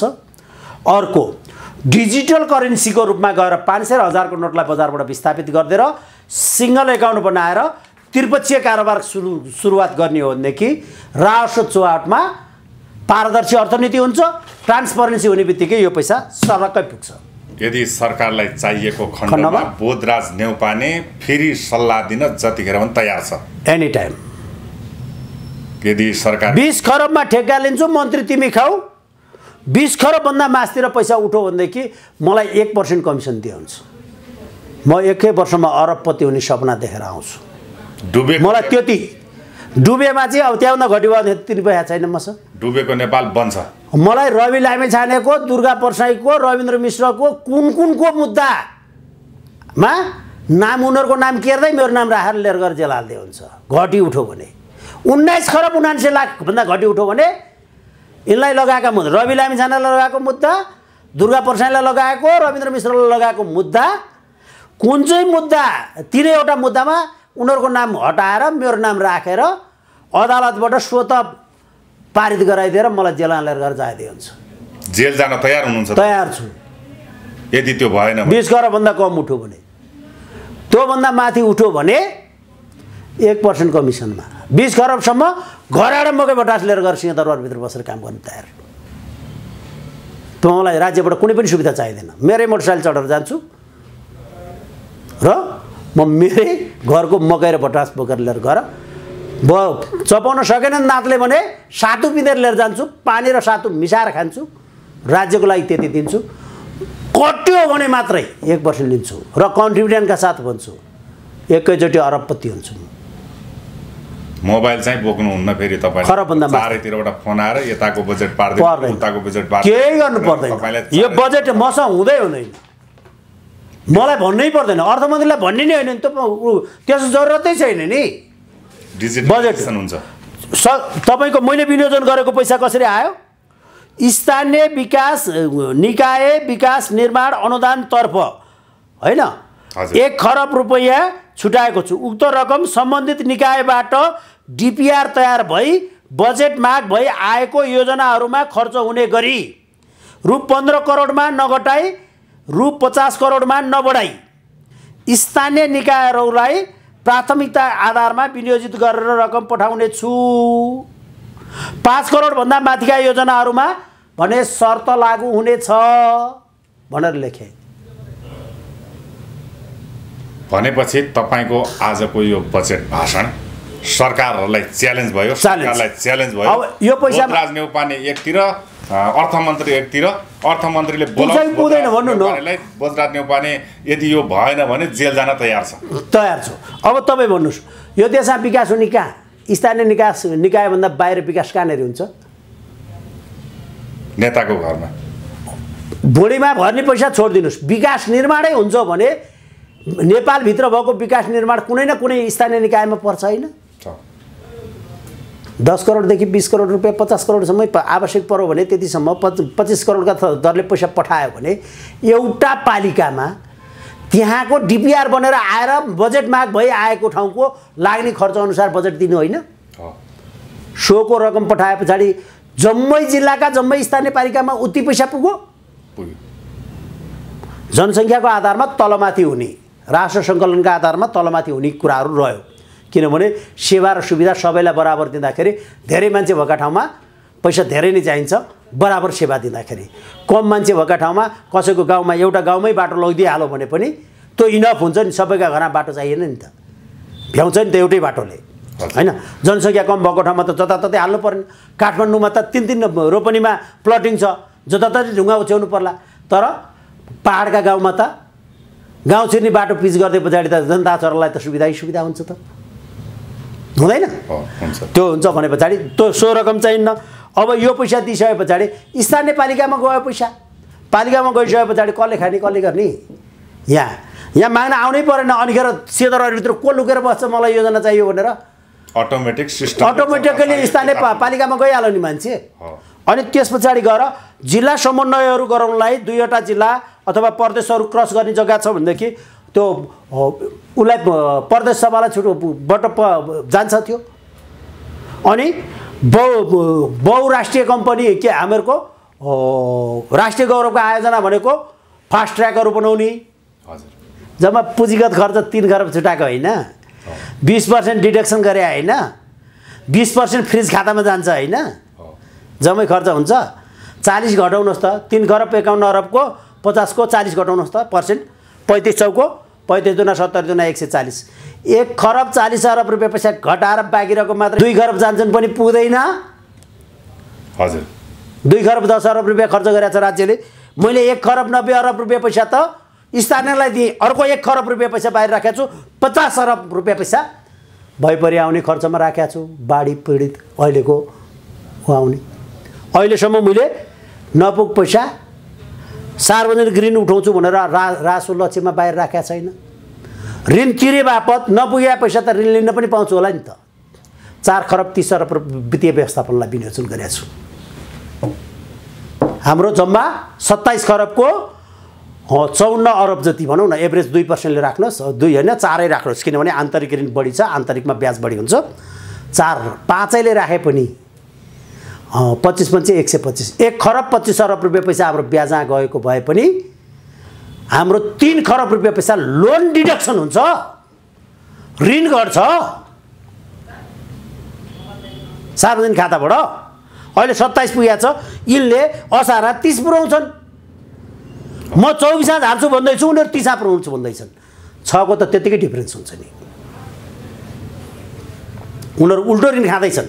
आगे साललाई 4 खरब 70 अरब रुपियाँ पैसा वित्तीय व्यवस्थापनको लागि विनियोजन गर्नुपर्छ।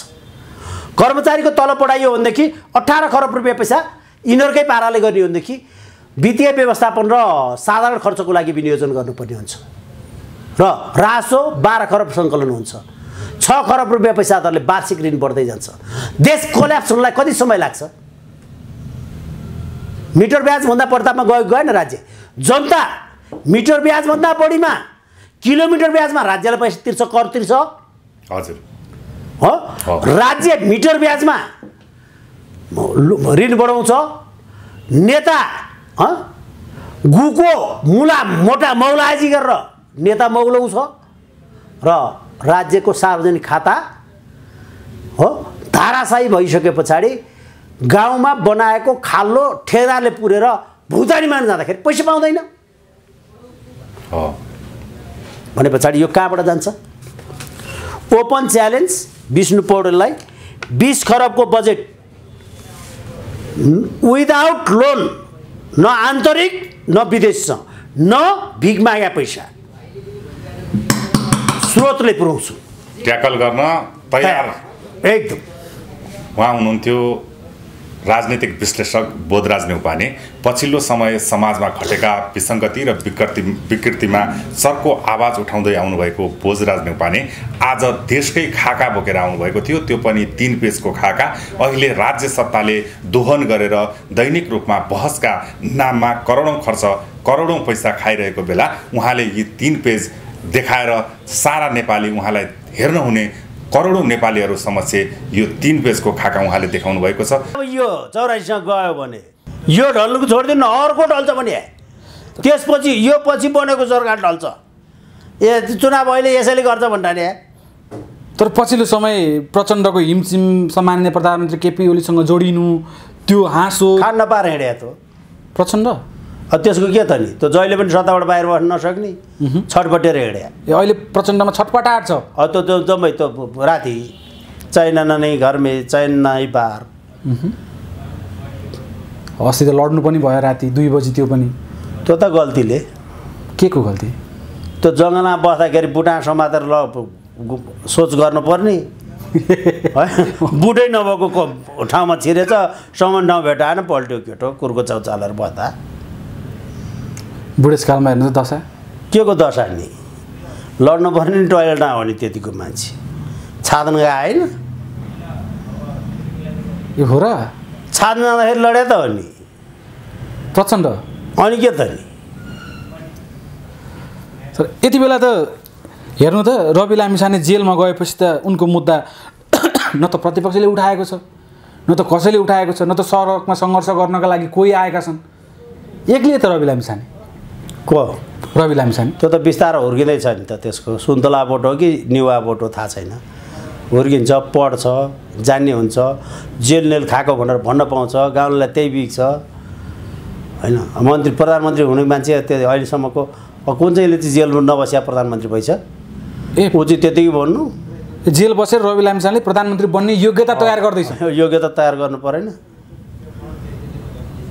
खड्गे 14 वर्ष बस्या सुशील गोरेला 6 वर्ष बस्या देउबाको जिउरै काट्दिया अरे हुन त निवारक घर अर्काई छोरी चिसाउँदाखेरि दाँत भाजिन गरी हिर्काएको त्यही भएर बिग्रिएर जिउरो भन्छन् मान्छे होइन जान्ने सुन्नेहरू चाहिँ थाहा नपाउनेहरूलाई त करेन्ट लगाइदिए पञ्चायतले भन्छन् हलो जोत्दाखेरि लडेर खुट्टो भाँचिया मान्छे माओवादी द्वन्द्वमा पर्या भनेर पैसा नि खाइदियो आन्दोलन नि आइदियो गोरु जोत्दाखेरि सुर्खा गोरु जोत्दाखेरि गोरु फर्काउने बेला लडेर तलकालमा खसेर खुट्टो भाँचिया मान्छेले रात खाइदियो जे पनि हुन्छ नि यो त्यसमा तर 84 सम्म अल्झाउने खेल हुँदैछ रविलाई भित्रभित्रैबाट भनेर भनिन्छ एकदम त्यो तपाईँले भनिरहनै पर्दैन नि त्यो पर्साको मुद्दा बाँकी राखिराख्या त्यो चुनाव घोषणा भए पछाडि चुनावको अहिले दिन हाल्ने नोमिनेसन भए पछाडि नोमिनेसन पत्र गराउने क्या पर्सामा सरकारी वकिलले 84 सम्म त्यो मुद्दा अध्ययन गरिरहेछ अध्ययन गरिरहेछ भनिएको छ अध्ययन भनेर राख्ने अनि सरकारले कुन दिन पेश गर्ने अहिले दिन पेश गर्ने किन ढिलो गरिस् भने पछि निस्किन्छ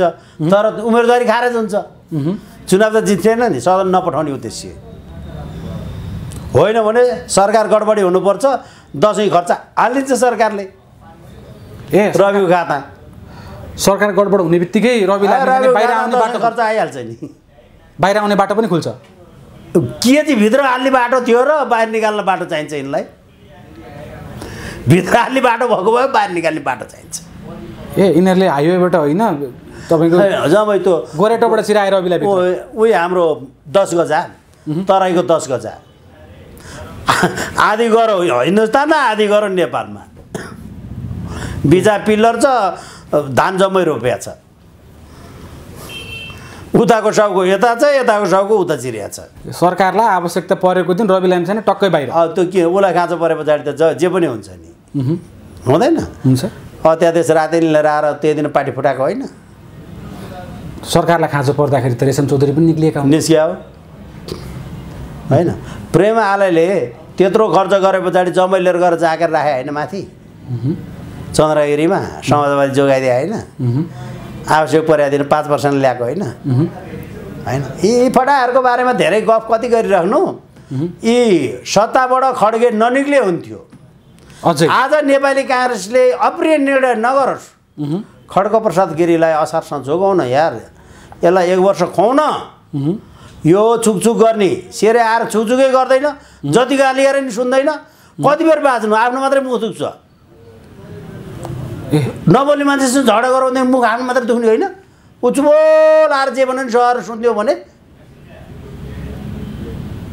कम्तीमा जग्गा फर्कायो भने पो अनि जोस आउँछ ढ्याक ढ्याक तपाईँहरूले खर क्वेसन सोध्नु न अनि चिच्या बोतराले कसरी एन्सर दिन्छ नरम तारले सन्चै छ सर भने पछाडि मैले चिच्याएर एन्सर दिनु खड्गगिरी जोगाउनुपर्छ क्या यो व्यवस्था फाल्न व्यथितिको अन्त्यको लागि खड्गगिरी जरुरी छ जति समयसम्म सम्माननीय प्रधानमन्त्री कुर्सीमा रहनुहुन्छ त्यति चाँडो व्यवस्था पल्टिन्छ कस्तो कुरो गरे तर तपाईँले भन्दाखेरि फिल्म हेर्नै पर्दैन उठेर हिँडे भइहाल्यो तपाईँले 4 महिना भनेको पनि 1 महिना भइसक्यो भइसक्यो अब 3 महिना चाहिएन तर प्रधानमन्त्री उहाँको अझै 15 महिना बाँकी छ त्यो बाँकीसँग चाहिएन हामीलाई गनाउनुसँगको कुरो छ क्या। अब योभन्दा धेरै दुर्गन्ध कति हुने के योभन्दा धेरै वितृष्णा कति हुने सरकारसँग वितृष्णा त चाहिँदै हुन्छ। योभन्दा कति हुने कुन पुगेको छैन नि यसले खोइ एमाले त्यो ओली छोड्नुपर्छ क्या। तपाईँलाई मलाई ओली मन नपरेर केही फरक पर्नेवाला छैन। छोड्नु पर्यो तपाईँले र मैले खड्गे गिरीलाई जति गाली गरेर केही फरक पर्नेवाला छैन। हामीलाई त्यो दिन चाहियो जुन दिन एमाले खड्गे छोडोस्। त्यो छोड्नका लागि ऊ दुर्गन्धित हुनु पर्यो एमालेभित्र। अहिले हामीसँग मात्रै दुर्गन्ध आएको हो। एमाले नाका पुग्नु पर्यो त्यसको गन्ध। तर त्यसको छनकता देखा परिसकेको छ नि। हो त्यो देखिया हुनाले त्यो गन्ध पुरा गनाओस् छ्या भनेर उठेर आओस् अनि सजिलो हुन्छ अर्को व्यवस्था चल्नलाई। तर यही महाधिवेशनबाट ओली बिनाको एमाले देखिने सम्भावना पनि भइसकेको छ नि। विद्या भण्डारीले त्यो छोड्ने त्यो ढडालहरूको कुरा नगरौँ होइन। त्यो त त्यो एउटा डमी राखेर विद्या भण्डारी सक्छ नेतृत्व होइन ढडालहरू त्यो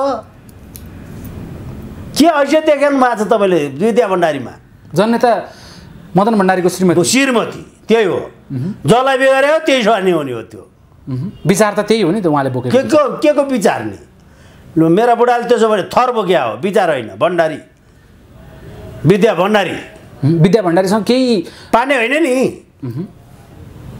विचार भण्डारीसँग पाएको भण्डारी हो क्या। कम्युनिस्ट विचार सिद्धान्त छैन उहाँसँग। यो देशमा कसैसँग छैन विद्यासँग हुने कसरी नि। यो देशमा सच्चा कम्युनिस्ट भनेको को हो त छैन अहिलेसम्म जन्मेकै छैन। अलिअलि भएका थियो भने पनि ती रड्डीको टोकरीमा परिसके। तर चाइनाले त अहिलेसम्म पनि महेन्द्रको नीति बोकेर हिँडिरहेको छ छन्। अरू देशमा कसले के भन्छ कुन कुरो आफ्नो लागि उपयुक्त हुन्छ त्यो लिन्छन्।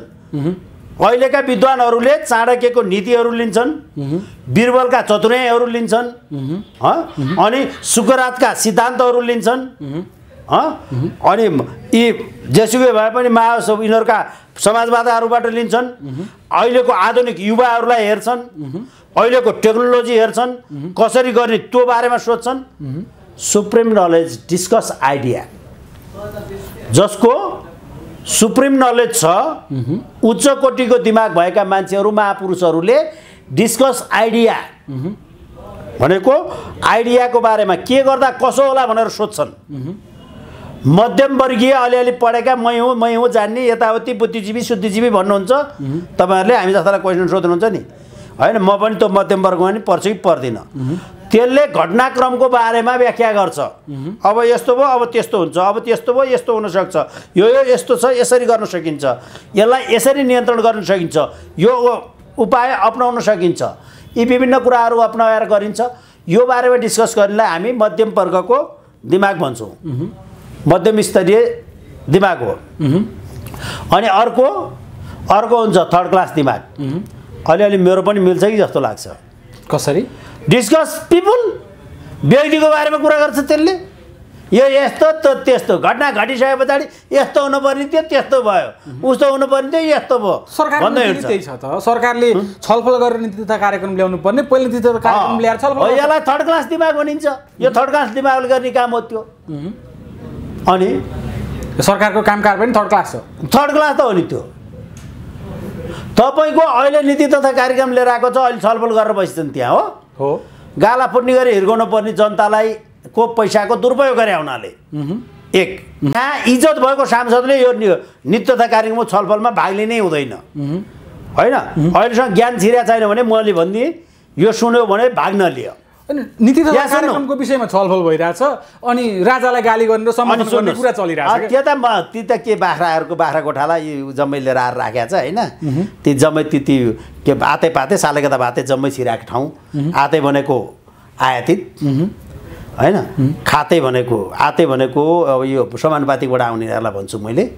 आते पाते भनेको टिकापाती आशीर्वादले पाएका आते पाते साले भने होइन गुन्डागर्दी यताउति गरेर आएका होइन त्यो गुन्डागर्दीबाट आउनेहरूलाई सालै भनिन्छु मैले। गधा भनेको पद लिने काम नगर्नेलाई गधा भनिन्छ। भाते भने घुस खान मात्रै आएकाहरू त्यसकारण आते पाते साले गधा भातेहरूको वर्चस्व छ त्यहाँ।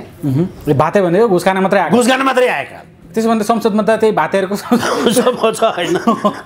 अनि त्यस कारण मैले यिनीहरूको समूहलाई आते पाते सालेगदा भातेहरूको समूह हो, त्यहाँ केही हुन्छ भन्ने छैन। अनि तपाईँको सुन्नुहोस्, अहिलेको नीति तथा कार्यक्रम यिनीहरूको सिस्टमले आपत्तिजनक शब्द त्यहाँ लेखिएको छ भने पनि कमा रेफहरू पनि परिवर्तन नहुने गरी पास गर्नुपर्ने भनेपछि छलफल किन गर्नु पर्यो भने नि आवश्यकै छैन। त्यो संशोधन गर्नु पर्यो भने सरकारलाई नैतिक प्रश्न उठ्छ अरे, सरकारले राजीनामा दिनुपर्छ अरे। त्यसो भनेर प्रकाश शरण महत हुँदाखेरि पनि नीति तथा कार्यक्रममा आगौँदेखि सच्याउँछौँ भनेर गरे। पोहोरको साल त्यो के अरे त्यो 24 क्यारेट वर्षमान पुन वर्षमान 24 क्यारेट थियो, उसका पाला पनि अब आइन्दा यस्तो नगर्ने। 1 महिना अगाडि हामी नीति तथा कार्यक्रममा छलफल गर्ने अनि पेस गर्ने, अनि पेस गरे पछाडि बरु 2 दिनमै पास गर्ने, अनि त्यस पछाडि गएर बजेटमाथिको पनि प्री बजेट छलफल गर्ने। त्यो छलफल पछाडि मात्रै बजेट ल्याउने, सांसदमा कुरा सुनिसके पछाडि अनि बजेट आए पछाडि बजेटको विषयमा छलफल नगर्ने, त्यो स्वतः पास गर्नुपर्ने भए पछाडि भनेर नानीबाउ दाहालहरूको समूहले शेरबहादुरसँग मिलेर त्यो गफ गरेको थियो। लाठा के गर यी अहिले पटक खड्गप्रसाद गिरीले त्यही ल्यायो, यहाँ छलफल गरेर बसिन्छन्। भनेपछि यो चोटिको बजेट पनि कपी पेस्ट आउनेमा तपाईँ ढुक्काउनुहुन्छ। 19 खरबको बजेट आउँछ हो, 3 घण्टा लाएर बोल्छन्, जनताले पाउने पैसा हुँदैन। सरलक लेख्दैन न 12 खरब 11 देखि 12 खरब रुपियाँ तलब बढायो भने 12 खरब, नबढाएदेखि साधारण खर्च 11 खरब, वित्तीय व्यवस्थापनको 4 खरब 25 अरब, 15 खरब 15 अरब सिद्धिहालो। अब 3 खरब 75 अरबको विकास बजेट ल्याउने हो। त्यो आफ्ना मान्छे भएका बजेट हालिदिने हो। 6 महिना पछाडि परिमार्जन 2 खरब घटाइदिने हो, 1.5 खरब घटाइदिने हो। अनि बाँकी रहेको झन्डै 1 खरब जति फ्रिज खाता हालिदिने हो। भनेको पैसा बजेट आयोजना पार्ने, काम भएन भनेर पैसा यतै सार्ने, दिनु पर्दैन। आयोजना पार्ने, काम भएन भनेर पैसा यतै सार्ने। अब त्यो एउटा खाता छ, त्यसलाई भनिन्छ फ्रिज खाता। फ्रिज खाताबाट हट्छ अनि 2 खरब जति विकास निर्माण खर्च हुन्छ। पैसा 11 खरब उठ्छ राष्ट्र आगे साल होइन, अनि 11 खरब पनि उठ्दैन, अझ तल जान्छ। यो इन्डिया नेपालको पाकिस्तानको युद्धै भइदियो भने त्यहाँभन्दा पनि तल झर्छ। अनि गर्छ के, बाँकी रहेको त्यो 2 खरब रुपियाँ पैसामा 5 खरब रुपियाँ पैसा विदेशीले ऋण दियो भने अथवा जनता छोराको पैसा खाता जम्मा भयो भने यो सरकार चलाउन सक्छ, नत्र कुलेलाम ढोकेर त्यो पहिल्यै बजेट ल्याउनुभन्दा अगाडि नै भागिसक्छ। अझै पनि विदेशले ऋण देला र देश ग्रे लिस्टमा परिसकेको ब्ल्याक लिस्टको बाटोमा छ। कहिले बत्याउलान् विदेशी? यही सहरमा त छ, हेर हाम्रो त्यो पनि त 200 वर्षलाई चला। त्यो खोलो तै चला, तर ऋण हाल्दे भन्दै गइहाल्छ नि यिनीहरू। यो सगरमाथै धितो राखेर लिन पनि तयार छन्, जाँदैनन्। अब अमेरिकालाई एमसिसीमा होइन, यो कहाँदेखि अब सहरमा त क्षेत्रबाट यतापट्टि गरेर उसको मुस्ताङसम्म, तामाकोसीदेखि मुस्ताङसम्मको एरिया यहाँबाट अनि फेरि भारत जाँदाखेरिको यो नुवाकोट धादिङ हुँदै गएर बिचा नयाँ बाटो बनाउनु पनि एमसिसीलाई सोध्ने गरी ल्याब्चे हानेर आएको होइन। 50 अरब रुपियाँ पैसा दिन्छु भन्दाखेरि एमसिसी त गयो, अब खाइदिउँ। यति बेला सरकारले डाटा निकालेको छ, गत वर्ष मात्रै 8 लाखभन्दा बढी युवा एयरपोर्टबाट बाहिरिए भनेर। गगन थापाले भन्नुहुन्थ्यो एउटा ल्यापटप बोक्यो भने कीर्तिपुरको डाँडामा बसेर 4 लाख कमाउँछन् युवाले भनेर, तर 25,000 कमाउनका लागि युवा खाडी भाँसिराख्नुपर्ने अवस्था छ।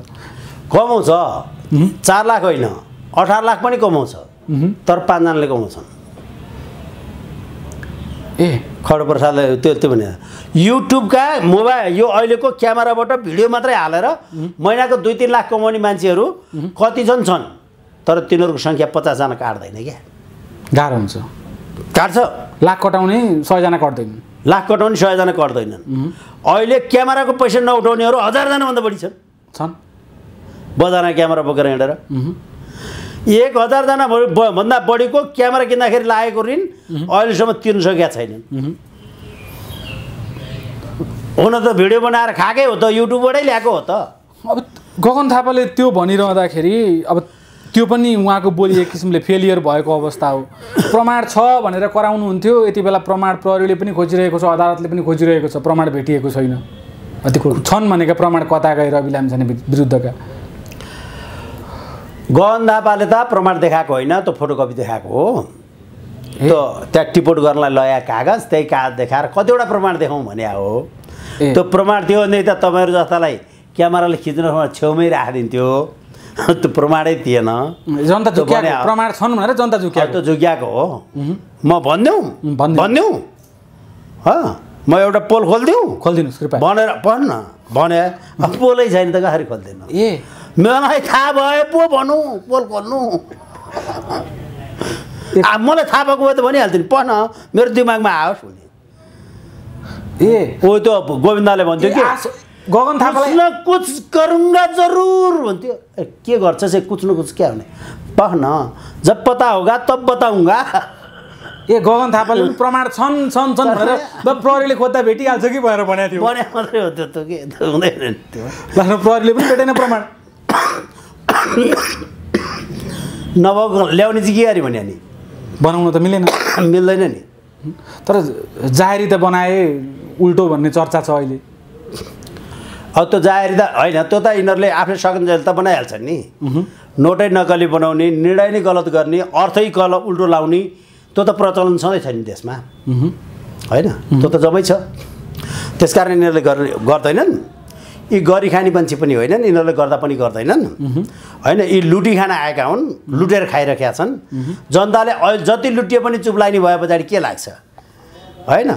आनन्दले निन्द्रा ला भने पछाडि लामखुट्टेले जति टोके पनि, चौरा सुत्ने मान्छेलाई लामखुट्टेले टोक्या झ्याप्पै निन्द्राले छोपिया छ भने भोलिपल्ट उठ्दा डाबर मात्र देखिने हो। भनेपछि तपाईँको बुझाइमा देशमा लोकतन्त्रको नाममा नेताहरूको लुटतन्त्र चलिरहेछ? होइन, देशमा लोकतन्त्र छँदै छैन नि। नाम पो तपाईँहरूले लोकतन्त्र भनिदिए त। यो त वैधानिक सामन्तवाद हो नि त। यो त सामन्तीहरू, वैधानिक सामन्तीहरू हुन् नि त। यही तिनीहरूले शासन गरिरहेछन् त अहिले विधानअनुसार नेताले लुटी खान पाउने गरेको। एकदम यो वैधानिक सामन्तवाद हो होइन? यो यसको लागि मैले कतिवटा ठाउँबाट भन्ने प्रश्न हो नि। अब यहाँका कम्युनिस्टहरूले गरिब जति बढी बनाउन सक्यो त्यति भोट हाम्रो बढी आउँछ भनेर कोरेर बसेका छन्। तर यसले धनी बनाउँदैनन्, टाट पल्टाउँछन्। धनीसँग मिल्छन्, गरिब थप्छन्, गरिबको भोट लिन्छन्, धनीसँग मिलेर लुटेर खान्छन्। जनता छोरो सिंहदरबारमा छन्, गणतन्त्र त भयो नि त। जनताको छोरो, अब जनताको छोरो त हो त नि होइन? किसानकै त्यो अब फेरि पनि आउने त्यही जनताकै छोरो त हो नि। अब शेरे जनताकै छोरो हो। तर अब शेरबहादुरको श्रीमती जनताकै बुहारी हो। शेरबहादुरको छोरो जनताकै नाति हो। विडम्बना हेर्नु त बोधराज सर, राजनीति जनताले किसानले मल नपाएको ठाउँमा राजनीति हुनुपर्ने हो, किसानको दुध नबिकेको ठाउँमा राजनीति हुनुपर्ने हो। तर यहाँ राजनीति केवल कुर्सीको लागि, संवैधानिक नियुक्तिको लागि भयो जस्तो देखिँदैन। अनि लुटतन्त्रमा गणतन्त्र कहाँबाट आउँछ? काम गर्ने भयो भने गर्ने ठाउँमा प्रतिस्पर्धा हुन्छ। लुट्नेमा त खोज्नेसँग कुरो हुन्छ त। जनताको मुद्दामा त कुनै प्रतिस्पर्धा छैन। हुँदैन नि। जनताको मुद्दासँग गएकै होइन त। वैधानिक सामन्तवाद भने होइन मैले। जनताको मुद्दा जनतालाई हित भएर पाइन्छ चाहिँ के? तर चुनावी घोषणा पत्रमा त लेखेका हुन्छन्। त्यो त ल्याउनु परिहाल्यो नि। भोट हाल्ने बेला झुकिनु पर्ने मान्छे, दसैँमा बोको उपहार राख्ने मान्छेले पनि 200 रुपियाँ गोटाको चिठी राख्दाखेरि बोको पनि 35 किलोको फोटो खिचेर हाल्नुपर्छ क्या? दिने पो 17 किलोको हो त। अनि त्यो बोको देखे पछाडि 35 किलोको बोको देखे पछाडि 200ले दसैँ मान्छु भनेर 100,000ले किन्छन्, 200,000 2 लाख उठ्छ। अनि एउटालाई 17 किलोको बोको 12,000 किनेर छाप्या गर्दा 25,000 सिद्धिएर 275 खाने हो त। बोको पाउनेको लागि के मतलब? सिधै आएको 12 किलो भयो भने उसको 9 किलो भयो नि मासु भयो त। 17 किलो बोका 9 किलो मासु बसिहाल्छ। यो देशले धेरैवटा तन्त्र देखियो। अब राजतन्त्र पनि भोग्यो, बहुदल पनि भोग्यो, प्रजातन्त्र पनि भोग्यो, गणतन्त्र पनि भोग्यो, लोकतन्त्र पनि भोग्यो। यो देश गणतन्त्र लोकतन्त्र भोगेको छैन। सुनो, सुन्या मात्रै हो। यो त भएको त वैधानिक सामन्तवाद हो नि त। 46 साल पछाडि सबै वैधानिक सामन्तवाद। यो वैधानिक सामन्तवाद हो। यो अब देश बनाउने तन्त्र कुन त? देश बनाउने तन्त्र बनाएर लोकतन्त्रै हो, लोक कल्याणकारी कामै हो होइन? त्यो काम गर्नलाई लोकतन्त्रको अहिलेसम्म प्रादुर्भाव भएको पनि छैन, विकास भएको पनि छैन, तदनुसारका संरचनाहरू तयार पनि भएको छैन। भनेको वास्तविक लोकतन्त्र नेपालमा कहिल्यै आएन, आएकै छैन। ल सर, समय दिनु समाजको धन्यवाद यहाँलाई। हस्त नमस्कार।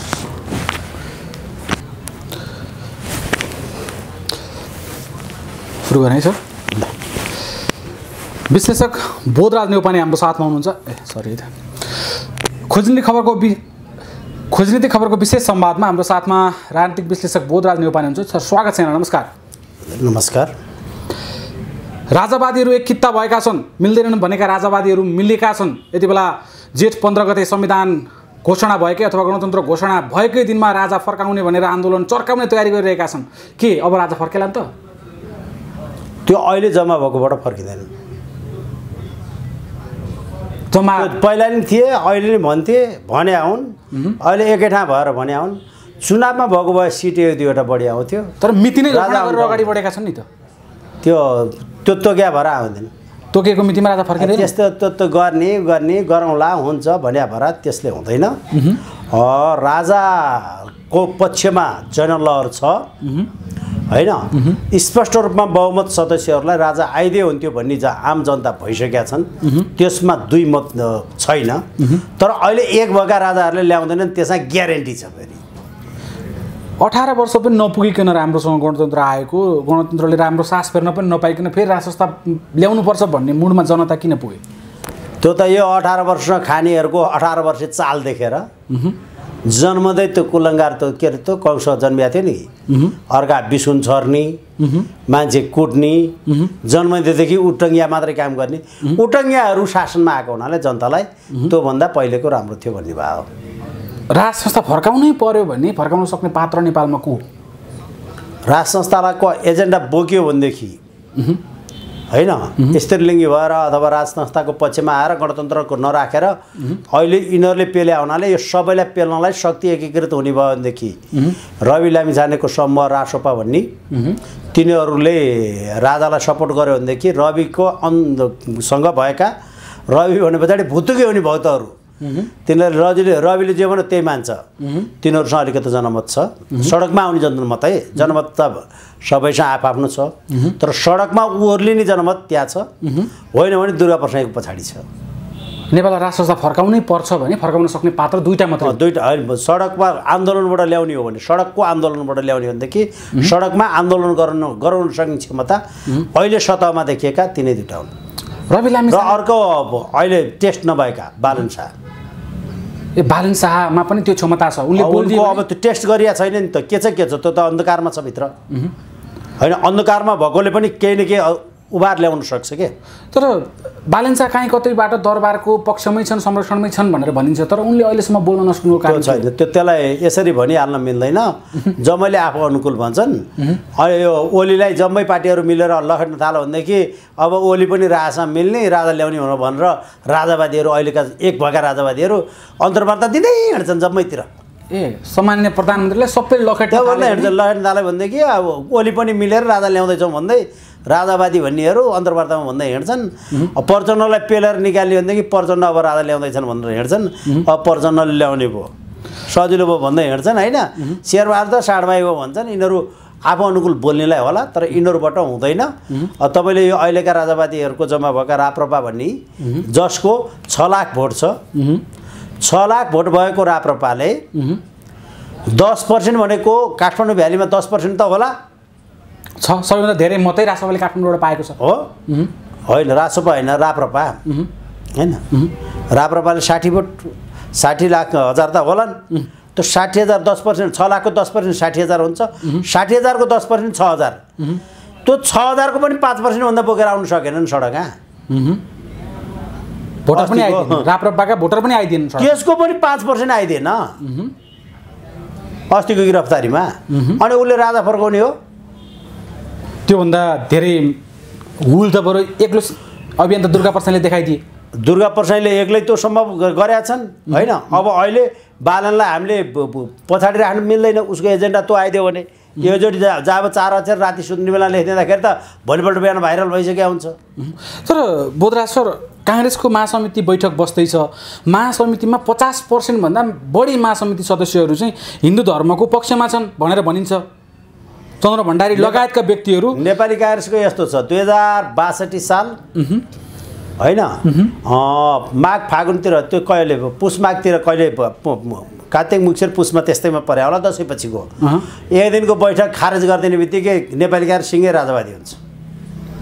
फलानु मितिको बैठकलाई आजबाट त्यो निर्णयलाई खारेज गरिएको छ भनेर निर्णय उल्टाइदिने बित्तिकै त्यो नेपाली काङ्ग्रेस स्वतै काङ्ग्रेस राजवादी भइहाल्यो नि त्यो त्यसको नारा त पहिला सुरुमा हामीले गीत गाउने बेला होइन संवैधानिक राजतन्त्र बहुदलीय प्रजातन्त्र होइन प्रजातान्त्रिक समाजवाद नेपाली काङ्ग्रेस जिन्दाबाद यति भने पछाडि प्योर काङ्ग्रेस बिपीको सिद्धान्तमा गयो भने यति हो त्यो त्यहाँ त्यति भन्ने बित्तिकै प्योर काङ्ग्रेस हो हिजोको त्यो भन्दै त्यसले त्यो एउटा गणतन्त्रमा जाने निर्णय गरेछ गिरिजा प्रसाद कोइरालाको अध्यक्षतामा त्यो दिनको निर्णय फालिदिने बित्तिकै नेपाली काङ्ग्रेस जतातस्तै हो। तर केही समय अगाडि जब पूर्व राजाले पहिलो वक्तव्य दिनुभयो त्यति बेला संसदबाट महामन्त्री विश्वप्रकाश शर्माले राजा कुन रूपमा आउन खोजेका हुन् स्पष्ट खाका चाहियो भनेर संसदबाट उफ्रिएको दृश्य हामीले देखेका थियौँ। तर त्यसको केही समयमा राजाले पृथ्वी पथको कुरा लिएर राज संस्था संवैधानिक भएर आउँछु भनेर बोलिरहँदाखेरि फेरि काङ्ग्रेसबाट एक शब्द फर्किन सकेको छैन। त्यो हिजो बोलेको ठाउँमा खाका कुनमा आउने भनेर सोध्या हो हामी पनि सोध्छौँ नि पूजा गर्न राजा किन चाहियो हामीलाई होइन अनि त्यो गोठै उठाएर आउने भनेदेखि अर्काले लिएर गएर जन्मा के आफूले श्रीमती अर्काले लौ अर्काले लिएर गए पछाडि उतै गएर छोरो जन्मायो त्यो छोरोले गतिलो जाहिर खायो भनेर घरमा फर्काएर ल्याइन्छ र। तर राजाले त अब स्पष्ट रूपमा पृथ्वी पथको खाका दिइरहँदाखेरि अबको काङ्ग्रेसको महासमिति बैठकमा त्यस विषयमा छलफल त पक्कै होला। हिन्दू राष्ट्रको पक्षमा छलफल भइसकेपछि हिन्दू राष्ट्रको लोकेशहरू होइन अनि हाम्रो चन्द्र भण्डारीहरू शङ्कर पौडेल पोखरेल के छन् होइन अनि शेखर कोइरालाहरू होइन यो समूहले यो प्रश्न उठाउन सक्यो खाइपाई आएको समूहले उठाउँदैन होइन जुन यो शरणार्थी राणा वाइटबडी देउबाहरू स्काउट खड्काहरू टेरामस बस्नेतहरूलाई यसलाई खाइपाई आएकाहरूले यो कुरो उठाउँदैन। गगन थापाले पनि उठाउने सम्भावना रहन्छ। उठाउँदैन। किन उठाउँदैन? गगन थापा शेखर कोइरालाको कितामा होइन किता भएर हुँदैन नि किता काट गरिहाल्छन् नि राजाको पक्षमा जान सक्दैनन् गगन थापा। तर कहीँ लाज हुन्छ उसलाई। तर रातदौराको लबिङमा छन् गगन थापा भनिन्छ नि त्यो लाज हुन्छ ऊ होइन ऊ चुनावै हार्ने भयो उसको विकल्प केही रहेन भनेदेखि त यी सोडिमुवाले हुन् होइन ग्यारेन्टी जितिन्छ आफू सुरक्षित हुन्छ भने पछाडि सोडिमुवाले हो काङ्ग्रेस गइहाल्छ अन्त नजानी भन्ने कुरो छँदै छैन ज्वलन्त उदाहरण सोडिमुवाले छँदैछ। गगन थापाले रविमाथि यत्रो धेरै प्रतिशोध साधिरहँदाखेरि अब भोलिको दिनमा प्रजातान्त्रिक धारा रुचि एक ठाउँमा आएर चुनाव लड्नुपर्छ भन्ने मान्यताका साथ अगाडि बढ्यो भने त फेरि रविसँगै सहकार्य गर्नुपर्ने परिस्थिति पनि निर्माण होला नि त। त्यो त आवश्यकताको सिद्धान्त त जम्मैसँग मिलिहाल्छ नि माओवादीसँग गएर मिलेर सरकार चलाएको होइन अहिले माओवादी बोलाइरहेछ होइन आजको निर्णयमा गभर्नर दिन हामीलाई दिएन खड्गगिरीले खानी भयो यो खड्गगिरी फाल्नु पर्यो अब यसलाई वाइटबडी देउबा मिलेर शरणार्थी राणाहरू सहितको शरणार्थीहरू समूहको सरकार बनाउनु पर्ने भयो ल आउनुहोस् 4वटा मन्त्रालय ल्याउनुहोस् त्यहाँ भएको कमाइ खानुहोस् भने पछाडि त त्यो टाउको फुटिया मान्छे पनि आइहाल्छ यहाँ त्यसको लागि फकाउन निम्ति पनि त त्यहाँ बैठकका कुरा हुनसक्छ नि बर्दिन पुगिहाल्यो गनाइहाल्यो नजाने बेला भइहालिन्छ खड्ग प्रसाद गिरीको गनाइसक्यो नि त्यो 81 बनिया सरकार 81 साल गइसक्यो दुवासी भइसक्यो। तर भनिन्छ नि बोधराज सर शत्रुको शत्रु पनि मित्र हुन्छ भनेर भनिरहँदाखेरि यति बेला यो अहिलेको सरकारले एक पक्ष रूपमा रवि लामिछानेलाई पेलेको जस्तो देखिएको छ प्रतिशोध साध्यो भनेर तपाईँहरू भन्नुहुन्छ। अब शत्रुको शत्रु मित्र भनेर रवि लामिछानेले जेलै भित्रबाट त्यो आशय प्रकट गर्यो भने अबको राजनीतिले कुन मोड लिन्छ? त्यो राजनीतिमा पछि लाग्ने मान्छेहरू हुन्छ नि अर्कै मोड लिन्छ त्यही भएर त रविले त्यो नबोलोस् भनेर आइतबारै गएर तेरो मुद्दा फिर्ता लिइदिन्छु त राजावादी किताबमा नजा भनेर फकाएको होइन शुक्रबार बेलुका लिएर गए पछाडि शनिबार भिड देखिने भयो राष्ट्रपा अझै जीवित छ है भन्ने सन्देश जान्छ भने पछाडि ख्वात लिएर गएर छुवाप लिएर गएर चप्प सोपेर झप्प सन्तुन्ने होइन नत्र चिठी आइपुगे पछाडि आइतबार मात्रै उसलाई चिठी अदालतको चिठी आइपुग्थ्यो आइतबार प्रक्रियाले चिठी बोकेर जानु पर्थ्यो होइन घर शनिबार कार्यक्रम भाड्न निम्ति शुक्रबार बेलुका आइतबार पनि अदालत बिदा थियो नि सार्वजनिक बिदा थियो नि जेसुकै भए पनि बिदा भए पछाडि सार्वजनिक बिदा भयो नि जो शनिबारको कार्यक्रम त भ्याउँथ्यो त रविले भ्याउनु नदिए त खड्गगिरीले हो नि त किन भन्दाखेरि चितौना भिड जम्मा होला राष्ट्रसभा अझै जीवित छ भन्ने भए पछाडि खड्गगिरीलाई तोड पर्ने भएको हुनाले भिड देख्नु हुँदैन जनताले नदेखे पछाडि त के छ भाले हो कि पोथी हो के थाहा र सम्माननीय प्रधानमन्त्री त अहिले पनि युवा एकजुट बनाउने अभियानमा हुनुहुन्छ। कसले? प्रधानमन्त्रीज्यू। जसले आफ्नै युवा जन्माउन नसक्ने अर्का युवा एकजुट बनाउँछ। अस्ति देखाउनु भयो त, प्रदर्शन गर्नुभयो, शक्ति प्रदर्शन गर्नुभयो। कति गरे त? 28 लाख मध्येको 10%ले 2,80,000 हुन्छ। 2,80,000 को कति पर्सेन्ट लिएर आयो? तर लाखौँ युवा 5% नेकपा एमाले 5%। अस्ति जब 5% आएको होइन, कहाँबाट आउँछ लाखौँ? 1 लाखमा कति मान्छे चाहिन्छ थाहा छ? 79,000। 1 लाखमा 79,979 जना +1 गर्नुपर्छ, अनि बल्ल 1 लाख हुन्छ। युवा भनेको रविसँग मात्रै छन् कि दुर्गा प्रसाईसँग छन्? अब सडकमा आउने, सडकमा आउने युवा, सडकमा आउने, बोलाइदिया भएर आउने, सिटी पुग्या भएर आउने। तर अरूसँग भए पनि आउँदैनन्। तर फागुन 25 गते त राजाका पक्षमा पनि त्यो माहौल देखियो नि त। 25 गतेको माहौल पनि थियो, अनि त्यस पछाडि गएर 15 गतेको यतापट्टिको आन्दोलनको नि थियो होइन। त्यो माहौल त अहिले फेरि यी जम्मै दलहरू एकतर्फ अनि राजाका पक्षधर एकतर्फ सिधै अहिले भोट हाल्ने भनेदेखि यतिखेर जनमतमा जाने भनेदेखि प्रष्ट बहुमत राजा पक्षमा आउँछ। तर पछिल्लो समय हेर्नु त सबैभन्दा डर राजासँग नेकपा एमालेलाई पो हो कि जस्तो देखिएको छ। कोही खर रूपमा विरोधमा उत्रिएको छ भने त्यो नेकपा एमाले मात्रै छ। आज मात्रै पनि संसदबाट गोकुल बाँसकोटाले राजा रानी तासको पत्तीमा खोज्न जानुहोस् भनेर भनिदिनु भयो। कसले? गोकुल बाँसकोटाले। भनिहाल्छ नि, त्यो जसलाई बरबराहट हुन्छ त्यसैले भनिहाल्छ नि। किन डर राजासँग यति? गल्ती बढी गरेको छ। जोसँग गल्ती छ त्यसले राजासँग डर हुन्छ। जसलाई अर्को अब शक्तिबाट बाहिर निस्के पछाडि म अप्ठ्यारा पर्छु भन्ने हुन्छ, त्यो डराउँछ। त्यही भएर नेकपा एमाले यति साह्रो डराएको एकदम। पछिल्लो समय सर्वाधिक भ्रष्टाचार नेकपा एमालेमा छ। मदन भण्डारी फाउन्डेसनको पैसा अथाह छ। खड्गप्रसाद गिरीको संरक्षणमा भएका भ्रष्टाचारीहरू अथाह छन् र त्यो रकमहरू अरब घटीका ऋण कसैले पनि खाँदैन। संस्थागत भ्रष्टाचारमा नेकपा एमाले अगाडि छ। त्यसकारण सबैभन्दा बढी डर उसलाई छ। उसले सबैभन्दा बढी मुख छोड्छ। राजा आए अहिले बालेन जस्ता उठ्न पनि नदिन एमाले नै लागि पर्छ होइन। माओवादीलाई सिध्याउन पनि एमाले लागि पर्छ। काङ्ग्रेसलाई माइनस गराउन पनि एमाले लागि पर्छ। अनि त्यसपछि गएर रासपाहरू नयाँ दलहरूलाई पनि उठ्न नदिन एमाले लागि पर्छ। सडकमा आन्दोलन गर्ने मान्छेहरूलाई पनि समातेर राख्न एमाले अग्रसर छ। त्यसकारण एमालेसँग भ्रष्टाचार गरेको धेरै पैसा छ र भ्रष्टाचारीहरूको समूह भएको हुनाले त्यो नेकपा एमाले भ्रष्टाचारीहरूको पार्टी र त्यसको सिओ केन्द्रीय सिओ खड्गप्रसाद गिरी भएको हुनाले त्यो बढी त्राइमाम छ। नेकपा एमालेको चाहना भनेकै काङ्ग्रेस एमाले माओवादी भन्दा अरू कुनै ठुलो शक्ति होइन, शक्तिमा आउला र हाम्रो छानबिन गर्ला भन्ने पिर छ।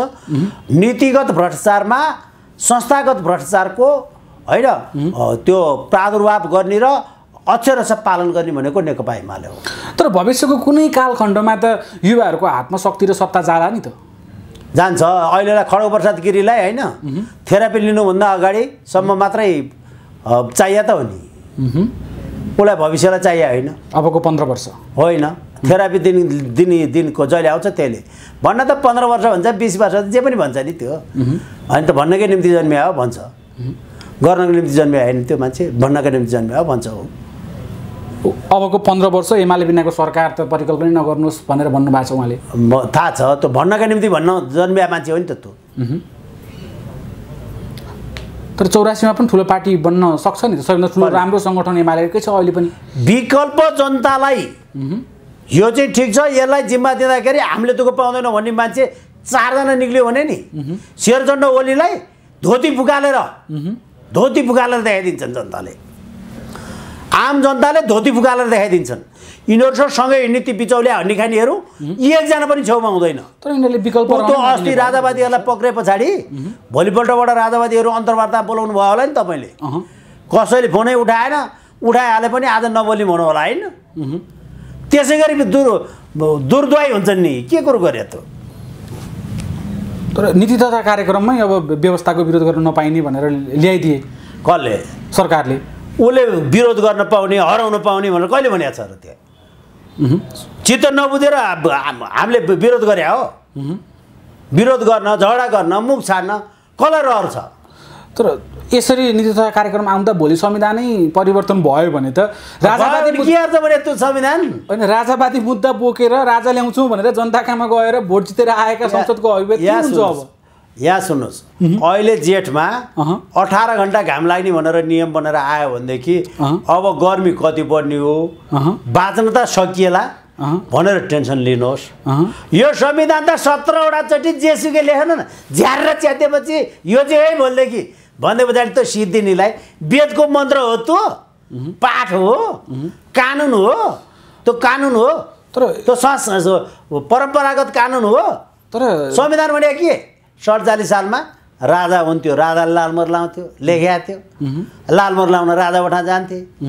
त्यस पछाडि गए उहाँ भुइँसी कोठा लगाएर, त्यस पछाडि गए पछाडि अर्काले अराको टेर्नी कहाँ गए, थमौटो ओलीको देब्रे हात लिएर गरेर राखेको थिए।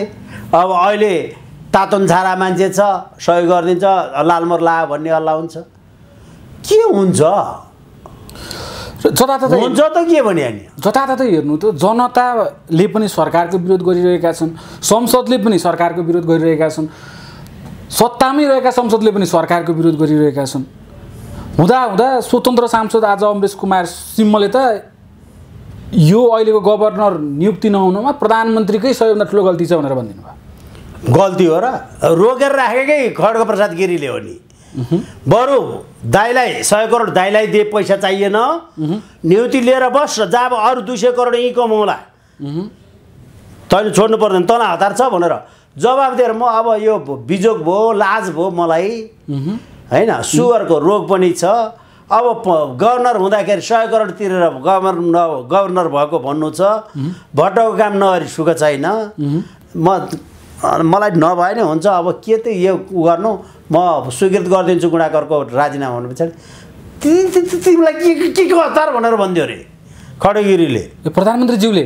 अनि के त नि निलम ढुङ्गानालाई त्यही भएर त काङ्ग्रेसको आज बैठक बस्दैछ नि, 100 करोड सहितको गभर्नर कोही हुनु छ नहुनु छ माने राख्दैन क्या। 100 करोड कसको हुनु छ र नहुनु छ माने राख्छ, त्यसमाथि 100 करोड त आइसक्यो, आँखा जताएर आइसके, भौजरा भएको एकको पछाडि 9वटा सुन्ना गर्दाखेरि ठ्याक्कै ठिक अब तल बिलियन लेख्ने बित्तिकै मिलिहाल्यो।